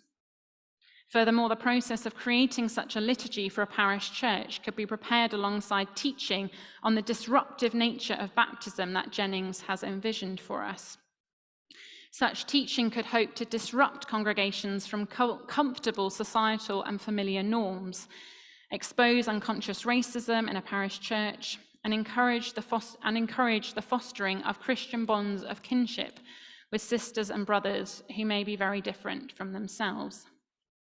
There may be other opportunities in the liturgical year to preach and teach on baptism and lead congregations in repentance. Moreover, the manner in which baptisms are conducted in the Church of England is also important in this discussion. In light of Beckford's arguments concerning segregation in baptismal services, what is the Church to do about the common, again, I appreciate this is quite Church of England specific, but I see it time and again, about the common Church of England practice of holding baptism services apart from the main public act of Sunday worship. Canon B 21 states that ministers should normally administer the sacrament of holy baptism on Sundays at public worship when the most number of people come together, that the congregation there present may witness the receiving of them that be newly baptized into Christ's church and be put in remembrance of their own profession made to God in their baptism. I'm quoting one of the canons there. However, in many parishes, I've experienced this and myself numerous times, the standard practice is to hold separate baptism services in church once the regular Sunday congregation have finished their Sunday worship. The implications of this are twofold. Firstly, the regular congregation are not reminded of their own baptism that disrupts allegiances and leads them into a joining with all God's people. Secondly, joining between the baptism party and Sunday congregation cannot happen as the congregations do not get to gather in the same physical space at the same time. In my experience, and particularly as my experience of rural ministry as a Church of England priest, baptism families who come with infants to be baptized are often nominally Christian, perhaps having a connection with their parish church, so a local Church of England primary school. I realise people might have issues with that point of entrance of baptism into the Church of England, but as a parish priest, I can't refuse someone baptism within my parish. But these families, I would suggest, are on the margins of parish church life and may find a regular service of public worship intimidating. But does the privatisation of baptism services in parish churches in the manner I have described, indicate a parish congregation's lack of willingness to disrupt liturgical space for those who may be on the outside, hoping to be invited in? When a congregation is present at these baptisms, welcoming the family with open arms and without judgment, it witnesses the joining that is possible between all God's people. It also indicates to the baptism party how baptism does not cement an individual in their particular family or tradition, but joins them to those present and calls them to love God and love neighbour. The baptized will now live, and I think quoting Jennings here again, will now live floating in baptismal water, their feet no longer held in place by the soft soil of kinship, empire and family, end quote. However, as I've stressed elsewhere following Jennings's thought, a person's identity is not eradicated in choosing to follow Jesus, but radically redirected as they pass through the waters of baptism. I would contend that this must be communicated in the teaching on baptism and in the way the rite is conducted, so that new and old disciples alike can follow the Spirit into the body of Christ. As these disciples are led by the Spirit, their stability underfoot will now come not from the old ways of family and nation, but through what the sacrament confers, being rooted and grounded in the grace of God. In her monograph, The Dangers of Christian Practice, Lauren Winner makes similar arguments concerning the nature of baptism. She contends that the rite contains within it a juggling act of affirming the local, in my particular context, I'm thinking of the parish here, and therefore the candidate's family and friends, while also extracting the baptized person and incorporating them into the body of Christ. She writes, the rite must do both. Baptism must extract from and affirm the thing from which is being extracted all at once, end quote. She stresses that baptism does not erase all of a person's identity and family heritage. However, she warns of the dangers of private baptisms shut off from the wider ecclesial community. And she writes, I quote, the explicit limiting of the baptismal event to only family and a few friends evades the extraction from familiar identity and social location that baptism requires, end quote. Robert Beckford highlighted for us the explicit exclusion of black slaves from services of baptism as whites withdrew from parish churches into domestic spaces. The Church of England practice I've noted just here concerning baptism largely comes from convenience, to be honest, rather than an explicit intent to exclude. However, the implications, although less horrific in not necessarily being driven by overt racism, are still significant in that they prevent the creation of a diverse body of worshippers. For the regular Sunday congregation to join a baptism party at their child's baptism is to act out the disruptive nature of our own baptism that joins us to them. In this way, perhaps we will learn something more of the unbounded and terrifying grace of God and come to know the multitude that is Christ's body. The transforming and disruptive waters of baptism should not be contained. Thank you.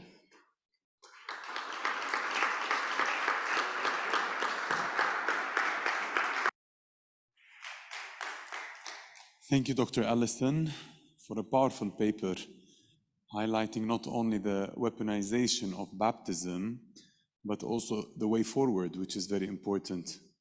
Thank you very much. Good afternoon. We need to get starting, please. It is terrible to have a Palestinian decide when things start and end and guard the time. We are very fluid with time, so if it was up to me, I would leave you chat for hours. But we need to move on with our program.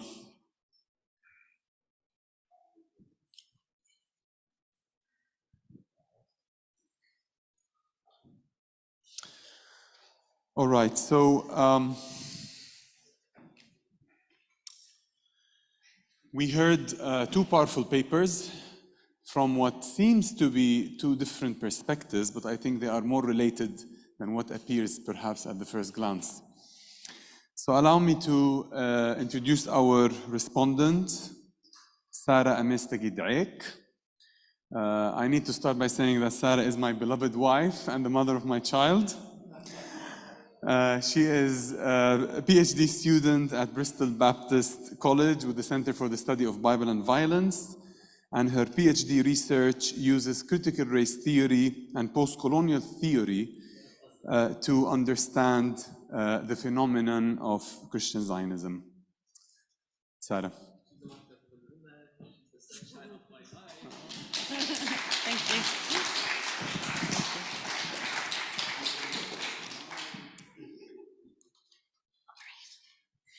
Well, good afternoon, everyone. Thank you so much for the invitation. It is a pleasure and a privilege to be responding to Dr. Walker and Dr. Raheb this afternoon. To respond to two papers dealing with hermeneutics and power from two very different angles is not an easy task. So to give some shape to my presentation, I will organize it in two main parts. In the first part, I will summarize the main arguments of the two papers, and in the second part, I will offer my response and reflection. So, Dr. Alison, both of our presenters actually, focused their discussion on theology and power. And although Dr. Walker and Dr. Raheb tackled different contexts, they both focused their discussion on a particular kind of power, that is colonial power. Dr. Walker discussed theology and colonialism in relation to the transatlantic slave trade, and Dr. Raheb discussed theology and colonialism in relation to Palestine-Israel. In her paper, Dr. Walker presented how the rite of baptism, by which a person joins Christ's people, was distorted during the transatlantic slave trade and became a rite that solidified racial existence and patterns of racial hierarchy. She showed us this in a number of ways. For example, following Grimes, Dr. Walker explains how before boarding the ships to the Americas, captive slaves were forcibly baptized in masses by Catholic priests. Similarly, informed by Beckford, she highlighted how in the American and in the West Indian colonies, the communal rite of baptism was privatized by the Church of England to the domestic sphere, as to ensure Black slaves weren't part and weren't present of this celebration. In short, Dr. Walker drew upon the work of Grimes, Beckford, and others to demonstrate how baptism became a way to ensure and to replicate the racial division actualized through colonialism. Dr. Walker's important contribution is that she not only looked at the past, but also used history to inform our understanding of ecclesial communities today, especially in her own context as priest in the Church of England. Dr. Walker invited us to welcome, and I quote, the disruptive nature of baptism that leads us into relationships of responsiveness and intimacy with those who are different than ourselves, unquote. This welcoming could mean a return to public baptism, for example, where all the congregation is present for celebration. She also encouraged churches across the United Kingdom to consider acts of repentance and repair as part of their liturgical calendar. She mentioned Easter as a special season to remember the church's complicity with the transatlantic slave trade, especially in relation to baptism. Our first presenter, actually, Dr. Raheb, gave us a historical and theological tour with 3 main stops. Firstly, he reminded us that scripture was written by oppressed people wrestling with the silence of God. Wenak ya Allah, where are you, God? Is the perennial question of those crushed under the yoke of empire. Secondly, Dr. Raheb expounded the ways the scriptures are now being hijacked and weaponized against the Palestinian people. He did that by describing the situation in Palestine, not as a conflict between 2 states fighting over land and resources, or a conflict over holy places, but as a continuation of a settler colonial project with its accompanying theological justification. Further, Dr. Raheb analyzed Palestine and Israel from the lenses of empire, arguing that Israel is an imperial project that has been receiving since its inception not only the military support of Western powers, i.e. the hardware of the empire, but also theological legitimation from the Western Church, i.e. the software of the empire. His summary of the situation merits a repetition. According to Dr. Raheb, quote, the empire provides Israel with the software of a biblical blueprint that paints colonial practices with the theological justifications of a promised land and a chosen people. The software further depicts Israel as a shining example of the so-called democratic world and Western values. The software elevates the so-called Judeo-Christian tradition that became a code for cultural and ethnic supremacy, unquote. In the third and concluding part of his paper, Dr. Raheb depicts a realistic picture of the massive wall that stands against the Palestinians today, a wall that is secured with the 7th largest military power in the world and a lobby worth billions of dollars. Yet, Dr. Raheb is able to see some cracks in the wall, some signs that show that this settler colonial project is failing. He mentions, for example, that today in historical Palestine, there is an equal number of Palestinian and Israeli Jews. He also highlights the fact that despite being a dispersed community with no sovereign territory in their historical land, the Palestinians are united in opposing the Zionist narrative. Above all, Dr. Raheb sees in Palestinian youth and their resistance in their sumud a reason to continue.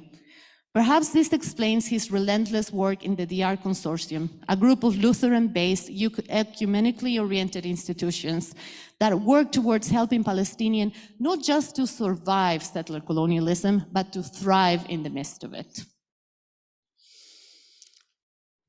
Now I will offer my humble response and reflection. Having presented a short summary of both presentations, I will now offer my response. I will not follow the classical approach of highlighting points of strength and weakness, but I will offer what I hope is a constructive reflection on key ideas that Dr. Walker and Dr. Raheb presented. I will first start with Dr. Walker and then move to Dr. Raheb. At the center of Dr. Walker's paper is the link between the rite of baptism and slavery. And this connection is crucial because baptism is essentially an expression of conversion. And as argued by Willie Jennings, conversion has the theological doctrine that sustained and legitimized slavery. Jennings is right to point out that in the colonial moment, what gave colonial powers a higher right to dispose of people as they saw fit was the doctrine of salvation, soteriology. Allow me just to give an example. I am going to read a papal bull issued in 1455 by Pope Nicholas V, in which the Pope praises the Catholic King Alfonso V of Portugal for his battles against the Muslims and endorses the king's military expedition into Western Africa. Quote, "The Roman pontiff, successor of the key-bearer of the heavenly kingdom and vicar of Jesus Christ, contemplating with father's mind all the several climes of the world and the characteristics of all the nations dwelling in them, and seeking and desiring the salvation of all, wholesomely ordains and disposes upon careful deliberation those things which he sees will be agreeable to the divine majesty, and by which he may bring the sheep entrusted to him by God into the single divine fold, and may acquire for them the reward of eternal felicity, and obtain pardon for their souls. These, we believe, will more certainly come to pass through the aid of our Lord if we, that is the Catholic Church, bestow suitable favors and special graces on those Catholic kings and princesses who, like athletes and intrepid champions of the Christian faith," unquote. Notice here how the kings who oversaw the Portuguese slave trade are described as athletes and intrepid champions of the Christian faith. Also notice how the Pope's ultimate aim, or what he thinks is his ultimate gain, is the salvation of all humanity. The main point of this excerpt is that salvation for all, the reward of eternal felicity, is linked with the slave trade. According to Jennings, soteriology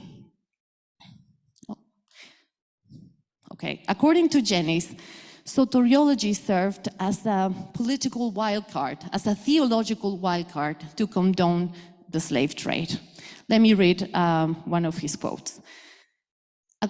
"Soteriology serves a theoretical strategy of containment, holding slave suffering inside a Christian story that will be recycled by countless theologians and intellectuals of every colonial nation. The telos and the denouncement of the event will be enacted as an order of salvation, an ordo salutis. African captivity leads to African salvation." However, we can ask, isn't soteriology an important part of the Christian doctrine? In other words, is the problem with the doctrine of salvation in itself? I think it is helpful here to make a distinction between the New Testament soteriology and colonial soteriology. The latter, as Jennings powerfully puts it, is soteriology without koinonia, looking for the salvation of the world without the fellowship and the community that come with it, which is very different from the soteriology of the New Testament, where it was linked inseparable with koinonia. So briefly, Dr. Walker reminds us that theology was used in older forms of European settler colonialism, including slavery, for colonial soteriology, a doctrine of salvation that is devoid from koinonia. Contrary to popular belief, this older form of European settler colonialism is not dead. Settler colonialism morphed and perhaps became more complex, but is still alive and well in Palestine, and with no shortage of theological legitimation. Dr. Raheb points exactly that, and he achieves it by offering a twofold argument. First, he argues that what has been happening in Palestine is not simply a national conflict over land and resources, but a settler colonial project. And secondly, he argues that Zionism, the settler colonialism of Zionism, is legitimized biblically and theologically using notions of the promised land and the chosen people. Allow me to address two central arguments of Dr. Raheb in order. Dr. Raheb's first argument, that at the core of Zionism is settler colonial enterprise, brings to mind three significant matters.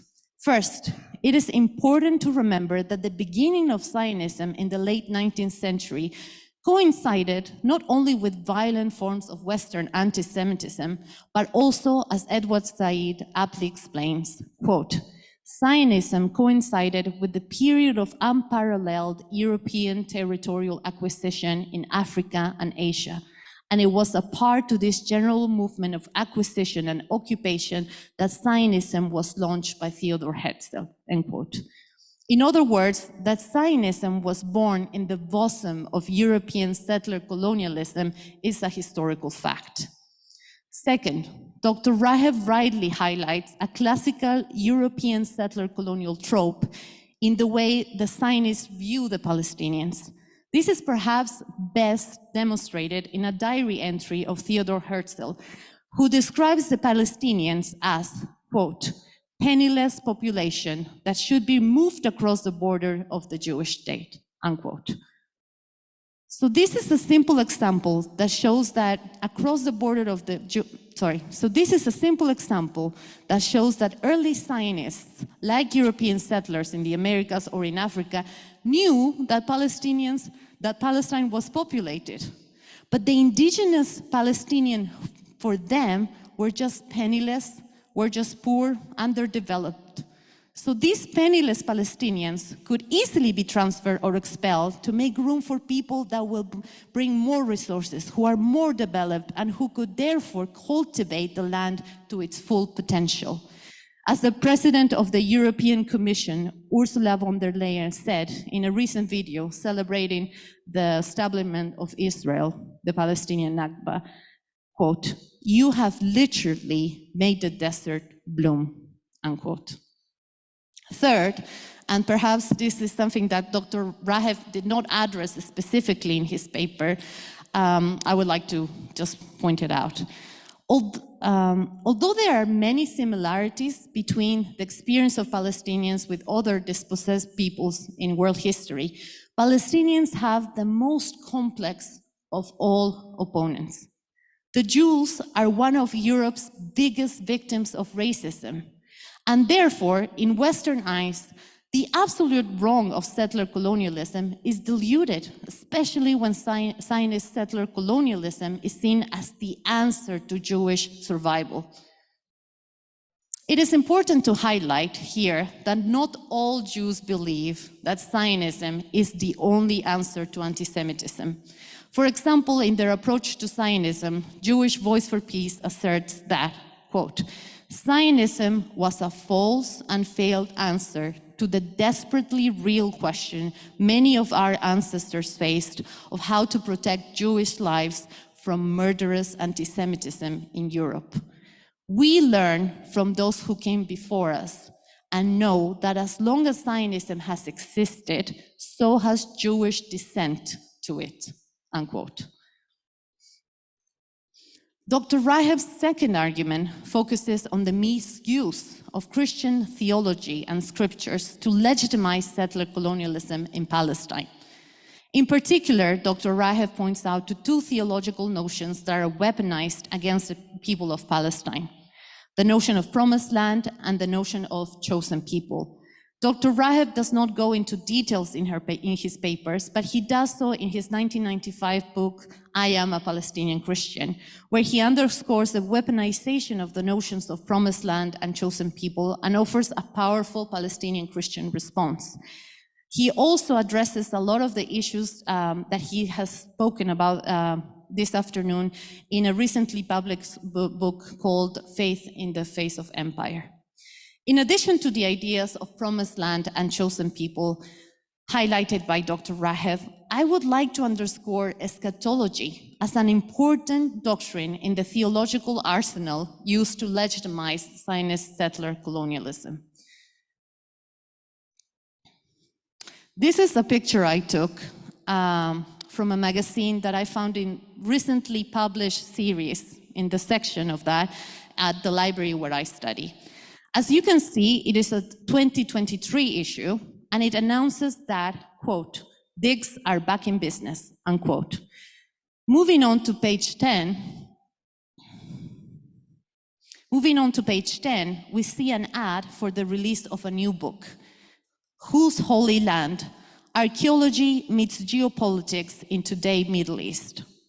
And then a couple of lines later, we discovered the link to eschatology. Quote, biblical archaeology is more than just an obscure field for academics. It's a modern minefield with implications that may well determine the course of future events for the Middle East and the entire world.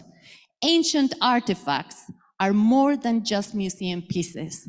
They are the storytellers, unquote. The title of the next page makes the point even clearer.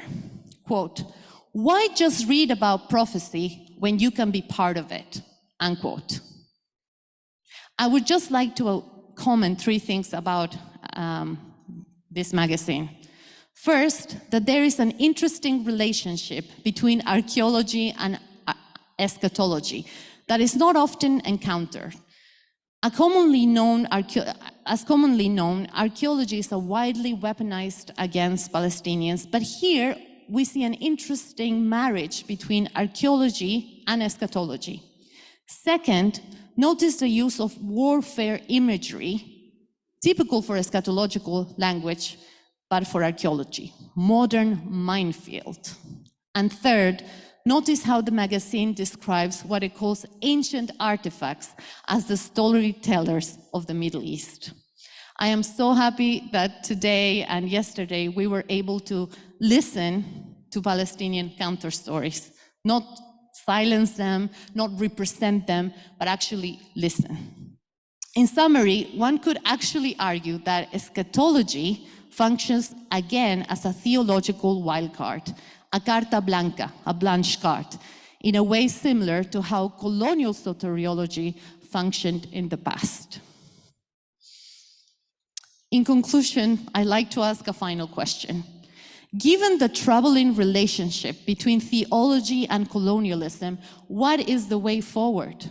Both previous presentations, although they are coming from very different angles, rightly highlighted the necessity of a paradigm shift, a move towards relationship. Both previous presentations, although from different angles, highlighted this. Dr. Walker urged us to return to a vision of baptism that expresses a true joining of Christ's community. And Dr. Raheb ended his presentations by proposing a hermeneutical shift, where even the act of interpretation is relational. In other words, there is no interpretation without the other. Both of our presenters provided an important pointer to the way forward, koinonia. Thank you.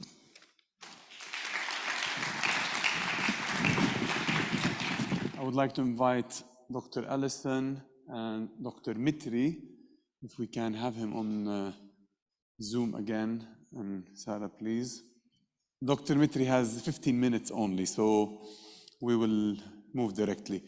All right, what I would like to do now is to open space for you to ask your questions directly to our panelists, including Dr. Mitri on Zoom. Thank you, all 3 of you, for your papers and response. So I'll look at you. Hello. Well, this is a question for all, touches, I think, on all of your papers and responses. So hopefully I'd like to hear from all of your thoughts on this. It seems to me that any tradition can be weaponized for the abuse of power, for settler colonialism, for imperialism. I wonder what you all might identify as the things that are latent in our scriptures, in our own tradition, that have historically tempted Christians to side with the powerful over against the marginalized. What are those pitfalls that are potential pitfalls that are actually in our own tradition that anyone might be tempted to exploit at any time? And where are those potential imbalances, and where are those potential pitfalls? What do we have to be careful of to avoid siding with the powerful?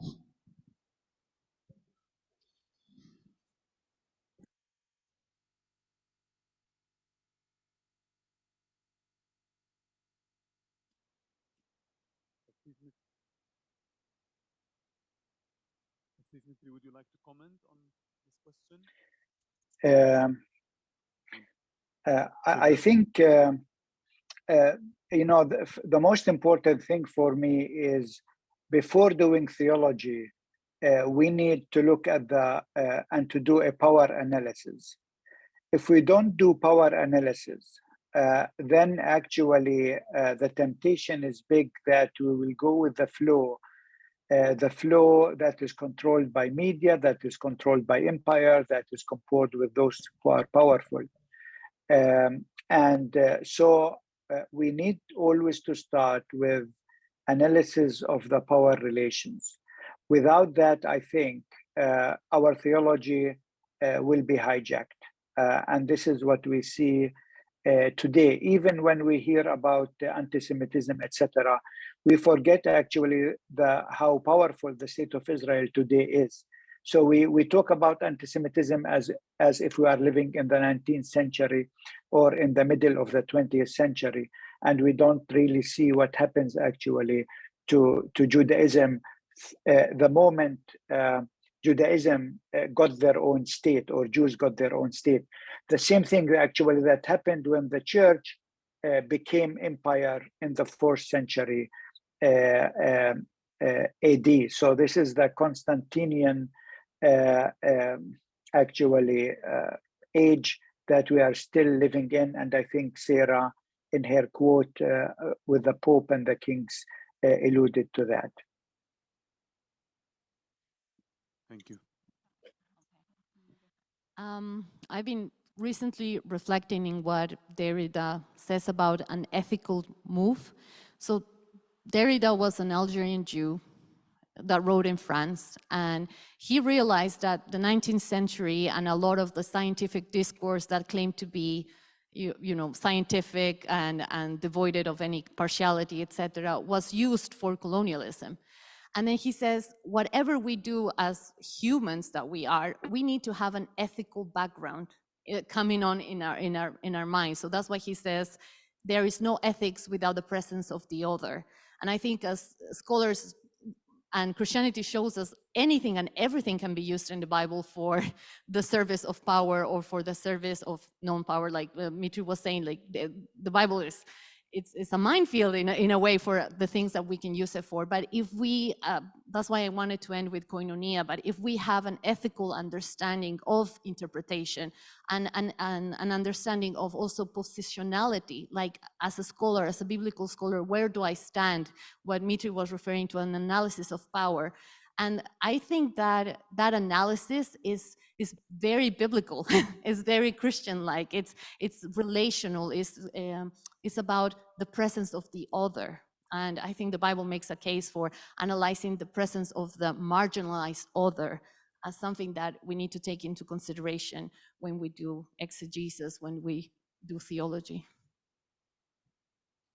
Thank you. I suppose the question makes me think again about the work of Willie James Jennings and what he diagnoses in the colonial moment as the birth of something he calls pedagogical imperialism, where European missionaries who went to the New World felt like as they were entering those spaces, they had to kind of protect the faith as if they were the kind of gatekeepers of what Christian faith was, and which then led to this kind of evaluative habit of like judging new converts about their ability to become Christians, which was also tied to a racial optic as well, where Black African slaves were seen as the hardest to convert.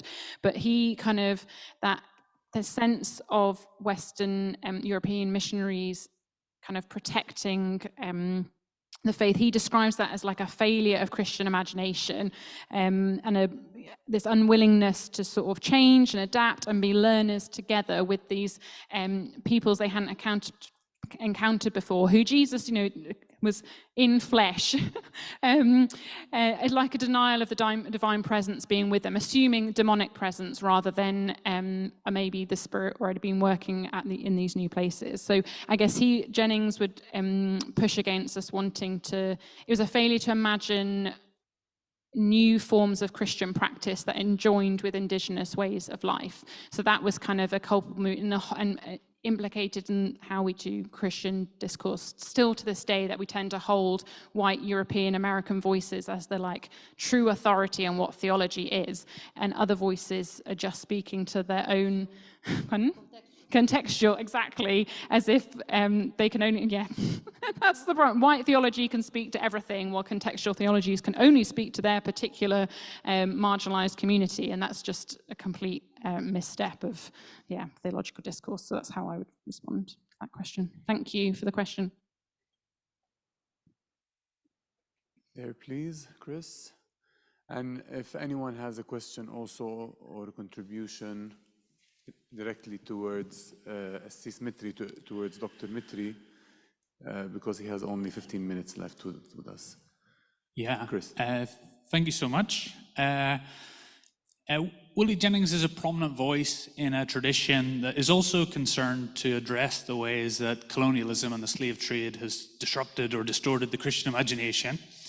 And for him, a central part of the solution is a kind of recovery or renewed appreciation of the Jewishness of Jesus and the Gentile character of the American church. Could I ask you to reflect a little on this in light of the conversation that we've been having today? Thank you. Now, that's for whoever wants to take it. Is becoming a friend of Christ at the checkpoint. So, anyone would like to comment on or to answer this question? Mitri, still with us? Yes. I think Alison should answer that, but let me say that actually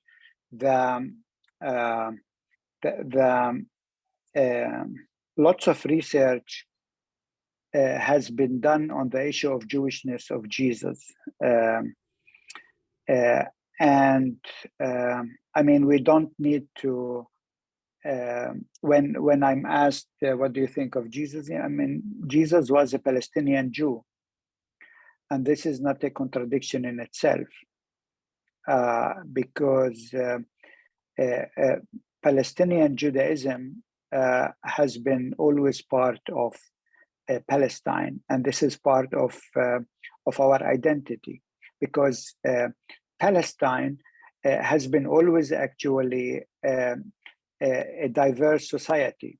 I think we as theologians, we tend to think of Palestine as being exclusively Jewish, and so this helps Netanyahu's political stand of the land being exclusively for Jews, but actually the land was always pluralistic in nature throughout history. And reducing that to Judaism is actually part of the problem. However, why suddenly the Jewishness of Jesus became important in the 19th century? Actually, the research suggests that this was part of European nationalism, who suddenly became to see Jews as a nation, as a people who do not belong to Palestine, but belong to something in a far land. And so we have to be careful with the Jewishness of Jesus not being actually hijacked by religious nationalism. This is for me an issue of concern we need always to be aware about. Thank you. I'm so happy you asked that question. And I think you're referring to Jennings' Christian imagination, where at the like the first part of the book, he talks about soteriology and salvation. And then his second part is kind of like, how can we resolve this Christian imagination? And I think Jennings needs to reflect more on his positionality, writing as a theologian in America. Because in a way, what I found problematic about his approach is that he's saying the answer to Christian imagination in like world meta-narrative terms, but he's referring to a very specific problem in America. And sometimes his solutions is very much based on a binary thing, right? Black and white, the problem between African Americans in America, the problem with also Jews having persecution in America, anti-Semitism in the United States. So I'm happy that he can reflect about that, and he can be a prophetic word, he can be a prophetic voice in it. But then he writes as if he wants to the answer, you know, to all the problems of the Christian imagination throughout history is this thing as supersessionism, and he doesn't even quote or like puts a footnote about Israel-Palestine, the moment of settler colonialism in today. So it's really, I was really saddened actually by reading his second part of the book, and I think it's problematic, and I hope more and more people realize that, and he kind of understands that he is part of the empire, writing in theology in the States, and he has to deal with that before giving us answer to how we can solve the Christian imagination. Yeah. I'm just going to humbly admit I hadn't thought about these dynamics until meeting Tony last year. So it's something I'm kind of wanting to go back through my own reading of Jennings and learn of this. So that would be my comment. Thank you. Any more questions? Maybe one last question we can take from the floor.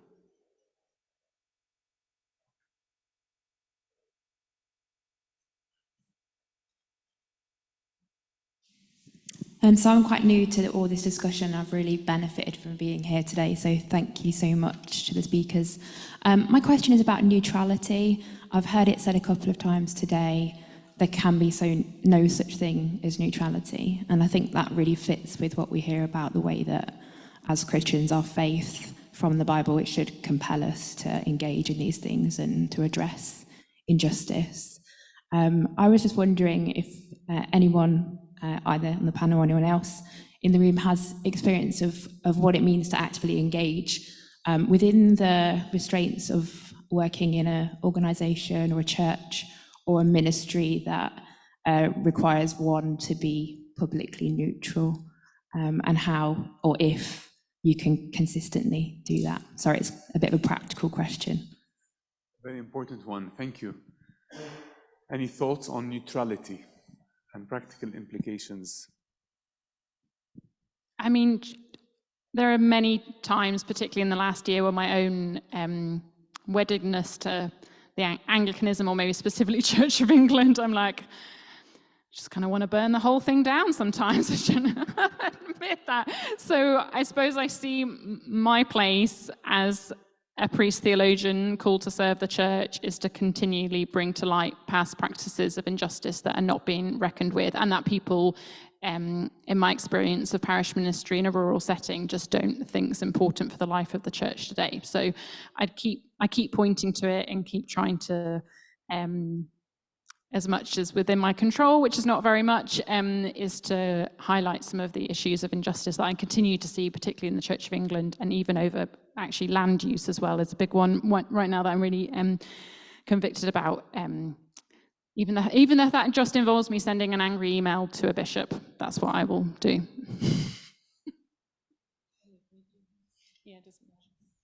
Sis Mitri, any comments on this question, neutrality and practical way forward? No, I think Alison spoke to that. I mean, there isn't anything called neutral. One is always actually either part of the problem or part of the solution. And I think, often when people look at our theology and say, oh, this contextual theology is very much subjective. Yes, I mean, every theology at the end of the day is contextual. I mean, there is no contextless theology.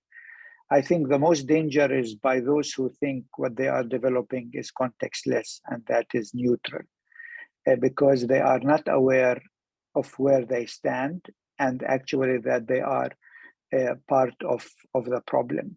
And thinking actually of Anglo-Saxon theology and how much harm they did to us Palestinians, because they never actually admitted how subjective their theology is and how it served actually their self-interest of the empire. And I think there is lots of soul searching that has to be done there.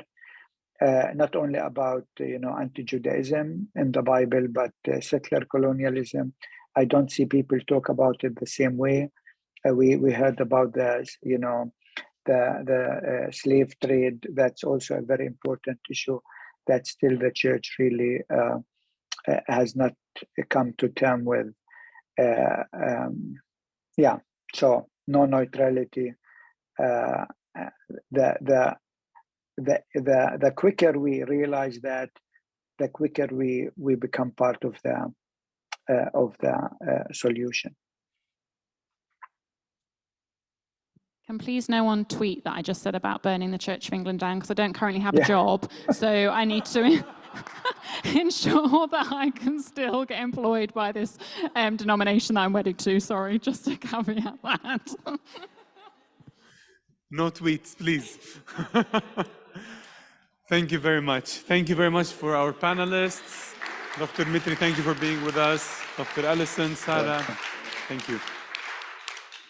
All right, so we've arrived to the final session, the final counter story of today, also via Zoom or via recording. Will be with us my colleague, Yousef AlKhouri, lecturer at Bethlehem Bible College, currently finishing his PhD in Amsterdam. Yousef AlKhouri is a Palestinian Arab Christian, a theologian, an activist, and a husband. He is a lecturer in biblical studies at Bethlehem Bible College, holds an MDiv in missions from Alliance Theological Seminary in New York, and as I mentioned, a doctoral candidate at Vrije Universiteit Amsterdam. His research focuses on contemporary Palestinian contextual biblical interpretation. AlKhouri serves as a board member of Kairos Palestine, editorial board member, and founding member of the Journal of Palestinian Christianity, and a secretary and founding member of the Academic Alliance for Interreligious Dialogue in Palestine. He is also a member of Christ at the Checkpoint Conference and several local and international initiatives such as Global Kairos for Justice and Global Kairos for Justice in Palestine. He contributed to several books, among them Decolonizing Eco-Theology. Please join me in welcoming Yousef AlKhouri.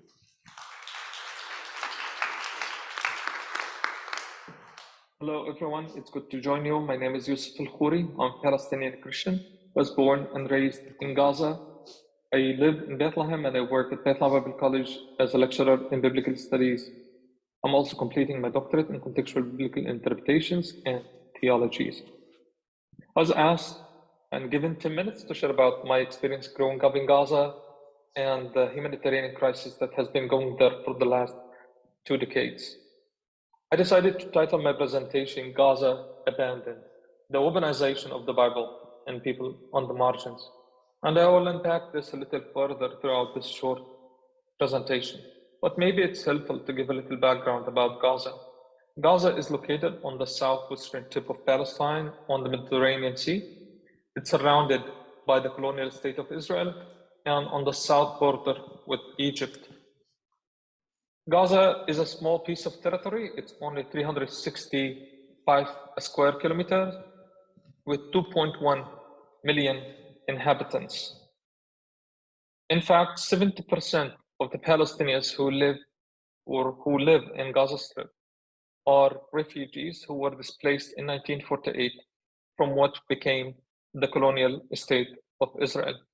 Those refugees have been allowed or given the right to return, although that's a right granted by the international law and the United Nations charts and decisions. As the story of the Palestinian people and the Palestinian experience in its totality, the Bible has been weaponized and made an ideological and theological justification for the colonization of Palestine and the displacement of the Palestinian people. So Gaza for the last 16 years has been under an Israeli blockade. And the reason that Israel has created this blockade is that the Palestinian people who live in Gaza elected in a democratic election the Islamic Party to be the majority in the parliament. Neither the Israeli government nor the international community have accepted the Palestinian decision and democracy. So since 2006, the Israeli government, backed by the international community, has started a blockade around Gaza, making it the biggest prison in the world. 2.1 million people are imprisoned in Gaza. Unfortunately, and sadly speaking, that the Bible and God have been weaponized against Gaza. Many times in the Old Testament, the Hebrew Bible, Gaza was on the receiving end of the divine curses. For example, let's read Zephaniah 2:4. For Gaza shall be deserted, and Ashkelon shall become a desolation. Ashdod's people shall be driven out at noon, and Ekron shall be uprooted. So in the biblical text, Gaza is seen as a cursed city, abandoned by God. But in fact, until today, the people of Gaza feel abandoned, not only by God, but also by the international community. People of Gaza have been dehumanized and demonized for decades by the international community and the state of Israel. And of course, the Christian Zionist ideology that justifies the killing and the imprisonment of 2.1 million people in Gaza. One of the examples in the Old Testament that has been used also to demonize Gaza is the story of Samson, for example. Gaza, as a city or one of the ancient cities of the Philistines, as always, the Zionist ideology and the Christian Zionist ideology tries to create that confusion that the Palestinians who live in Gaza today are the same as the Philistines or the Philistines in the biblical text. The Philistines in the story of Samson, who actually defiling God's land, who are swinging away God's people from the worship of Yahweh. So they were seen as evil nation, evil people, and it's on a way to justify their death, their murder, any kind of divine curses against them. So God and the Bible have been weaponized against the people of Gaza. And since then, Israel has been experiencing or enjoying somehow this religious, ethical, international immunity against whatever it does in Gaza. So since 2006 and the Israeli blockade around Gaza, Israel has destroyed all the power generators in Gaza and destroyed as well the international airport in the city of Rafah and the main port in Gaza. Israel systematically and intentionally destroyed the whole infrastructure in Gaza Strip, leaving the Gazans under the mercy of Israel. Some people call Gaza as the biggest open-air prison, which is true, but also Gaza is not an open-air prison, as Israel is in complete control of Gaza airspace.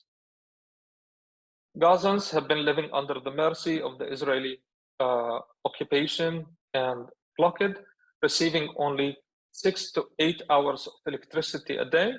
About 95% of the water is contaminated. 5% only is drinkable or good for human use. More than 50% of Gazans are unemployed.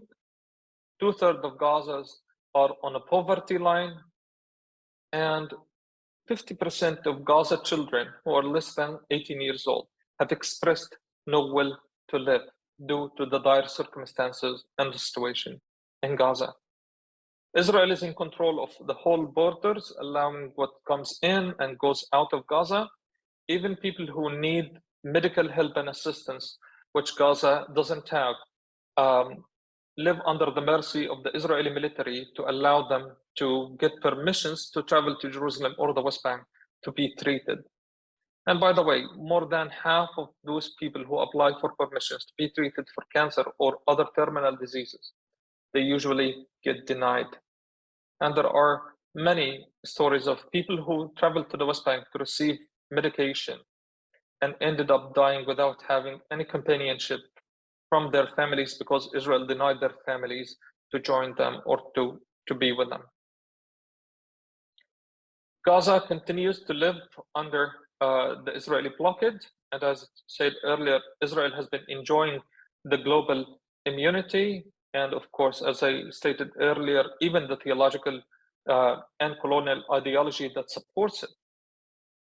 But even worse than that is how Gaza has been portrayed in the Western media, especially when Israel starts an aggression against Gaza. So you have 2.1 million people who live in a blockade imprisoned by Israel, which is supported by the international community, who barely get the essential of a human life. And in fact, by the United Nations report in 2022 said that 22 was the year that Gaza would be considered uninhabitable. So when Gaza's people decides to defend themselves and by any means, and Israel tries to strike back on Gaza and commits aggressive wars against Gaza, the international community actually focuses on the Israeli side of the narrative, as always, not on the Palestinian side of the story. The international community ignores the fact that you have 2.1 million people who are imprisoned by Israel and only focuses on their reaction to that Israeli oppression. And in fact, also, the international community compares between Gaza and Israel as two equal powers, which is not true.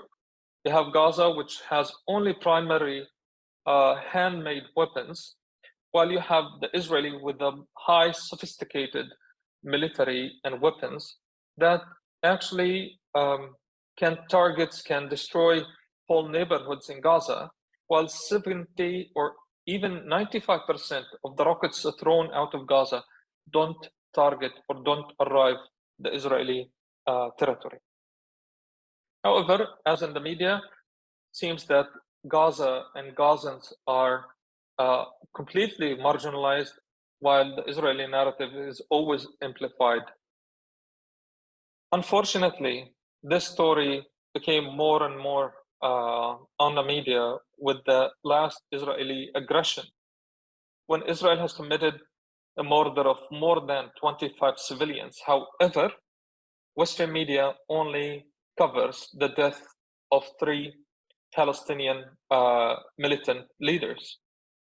And you can see it here on these pieces of the news that Israel kills 3 Islamic Jihad leaders, while it's on the margins, collateral damage, that 10, 12, or 25 Palestinians were killed.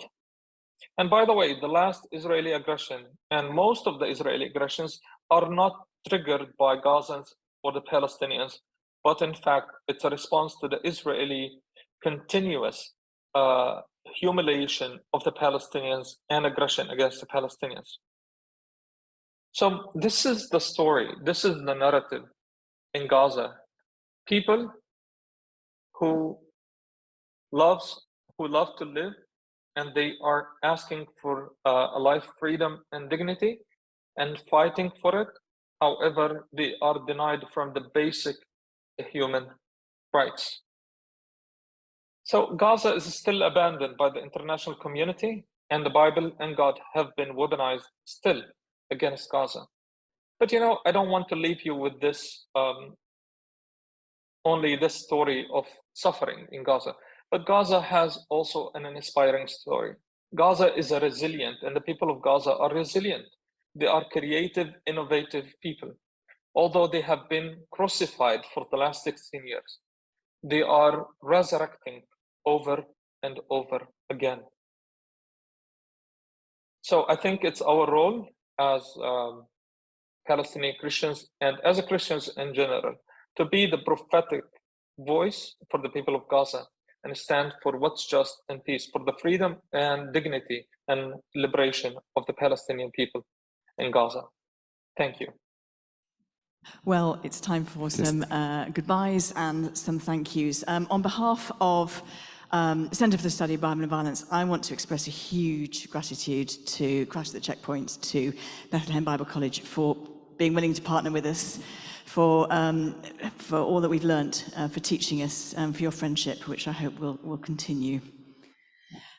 Thank you, Helen. I mean, vice versa, I would say we would appreciate the hosting. You know, one of the points that I alluded to last night, if you were aware, that, you know, to have a stage and be able to have a podium of sharing these Palestinian voices is really a miracle sometimes for us, specifically in the West here and elsewhere. So having this opportunity to be able to participate, but more than that, even partner in this endeavor is really very encouraging.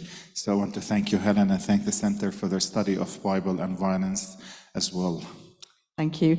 Lots of other thank yous, of course, that we want to say. We want to say a huge thank you to all our speakers, to our respondents, to our counter storytellers. They're not all in the room now. We'll be obviously writing to people to thank them, but why don't we express our appreciation once again.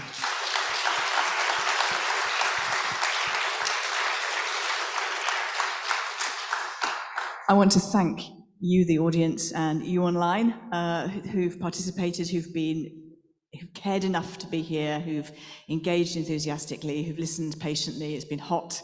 It's been quite hard work, I think, in a good way, but it has been hard work. And so thank you for sticking with us. I hope you're going home inspired and buzzing and, with hearts and heads full. Can I carry on for a minute? I've got some more thank yous to say.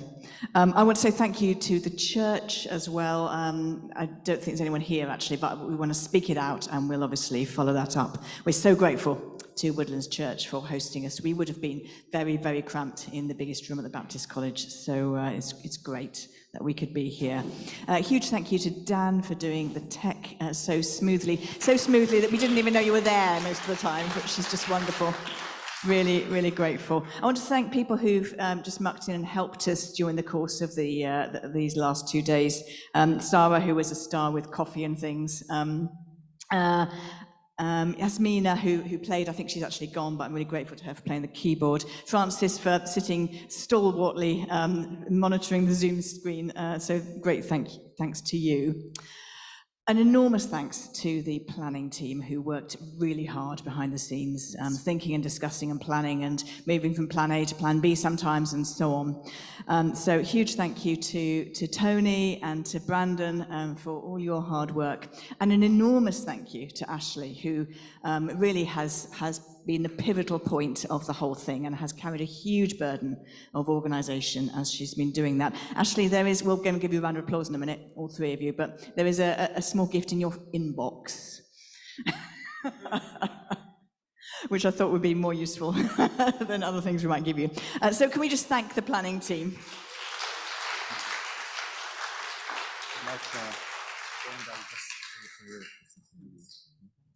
And Abby, can you hear us? Great. Come on here, Abby, because you have just been a phenomenal star. You've been just crazily working in the background, both before and during this conference. We're so grateful, and it wouldn't have been possible without you, I don't think. And we have got a very small gesture of our thanks, which I hope will travel back home with you all right. Thank you. And as we leave, sorry, we've detained you slightly past 5 o'clock. Jack's got a taxi coming at 10 past 2. It's going to be a very short prayer, but Jack's going to finish in prayer for us. So the taxi's here, but they can wait. We can still pray. Let's stand and say, offer our Lord a gratitude. Our Lord and Savior, we come to you with a heart full of gratitude. You have been with us from the start to the end. And we are trusting that the one who have started the work with us, he'll bring it to completion.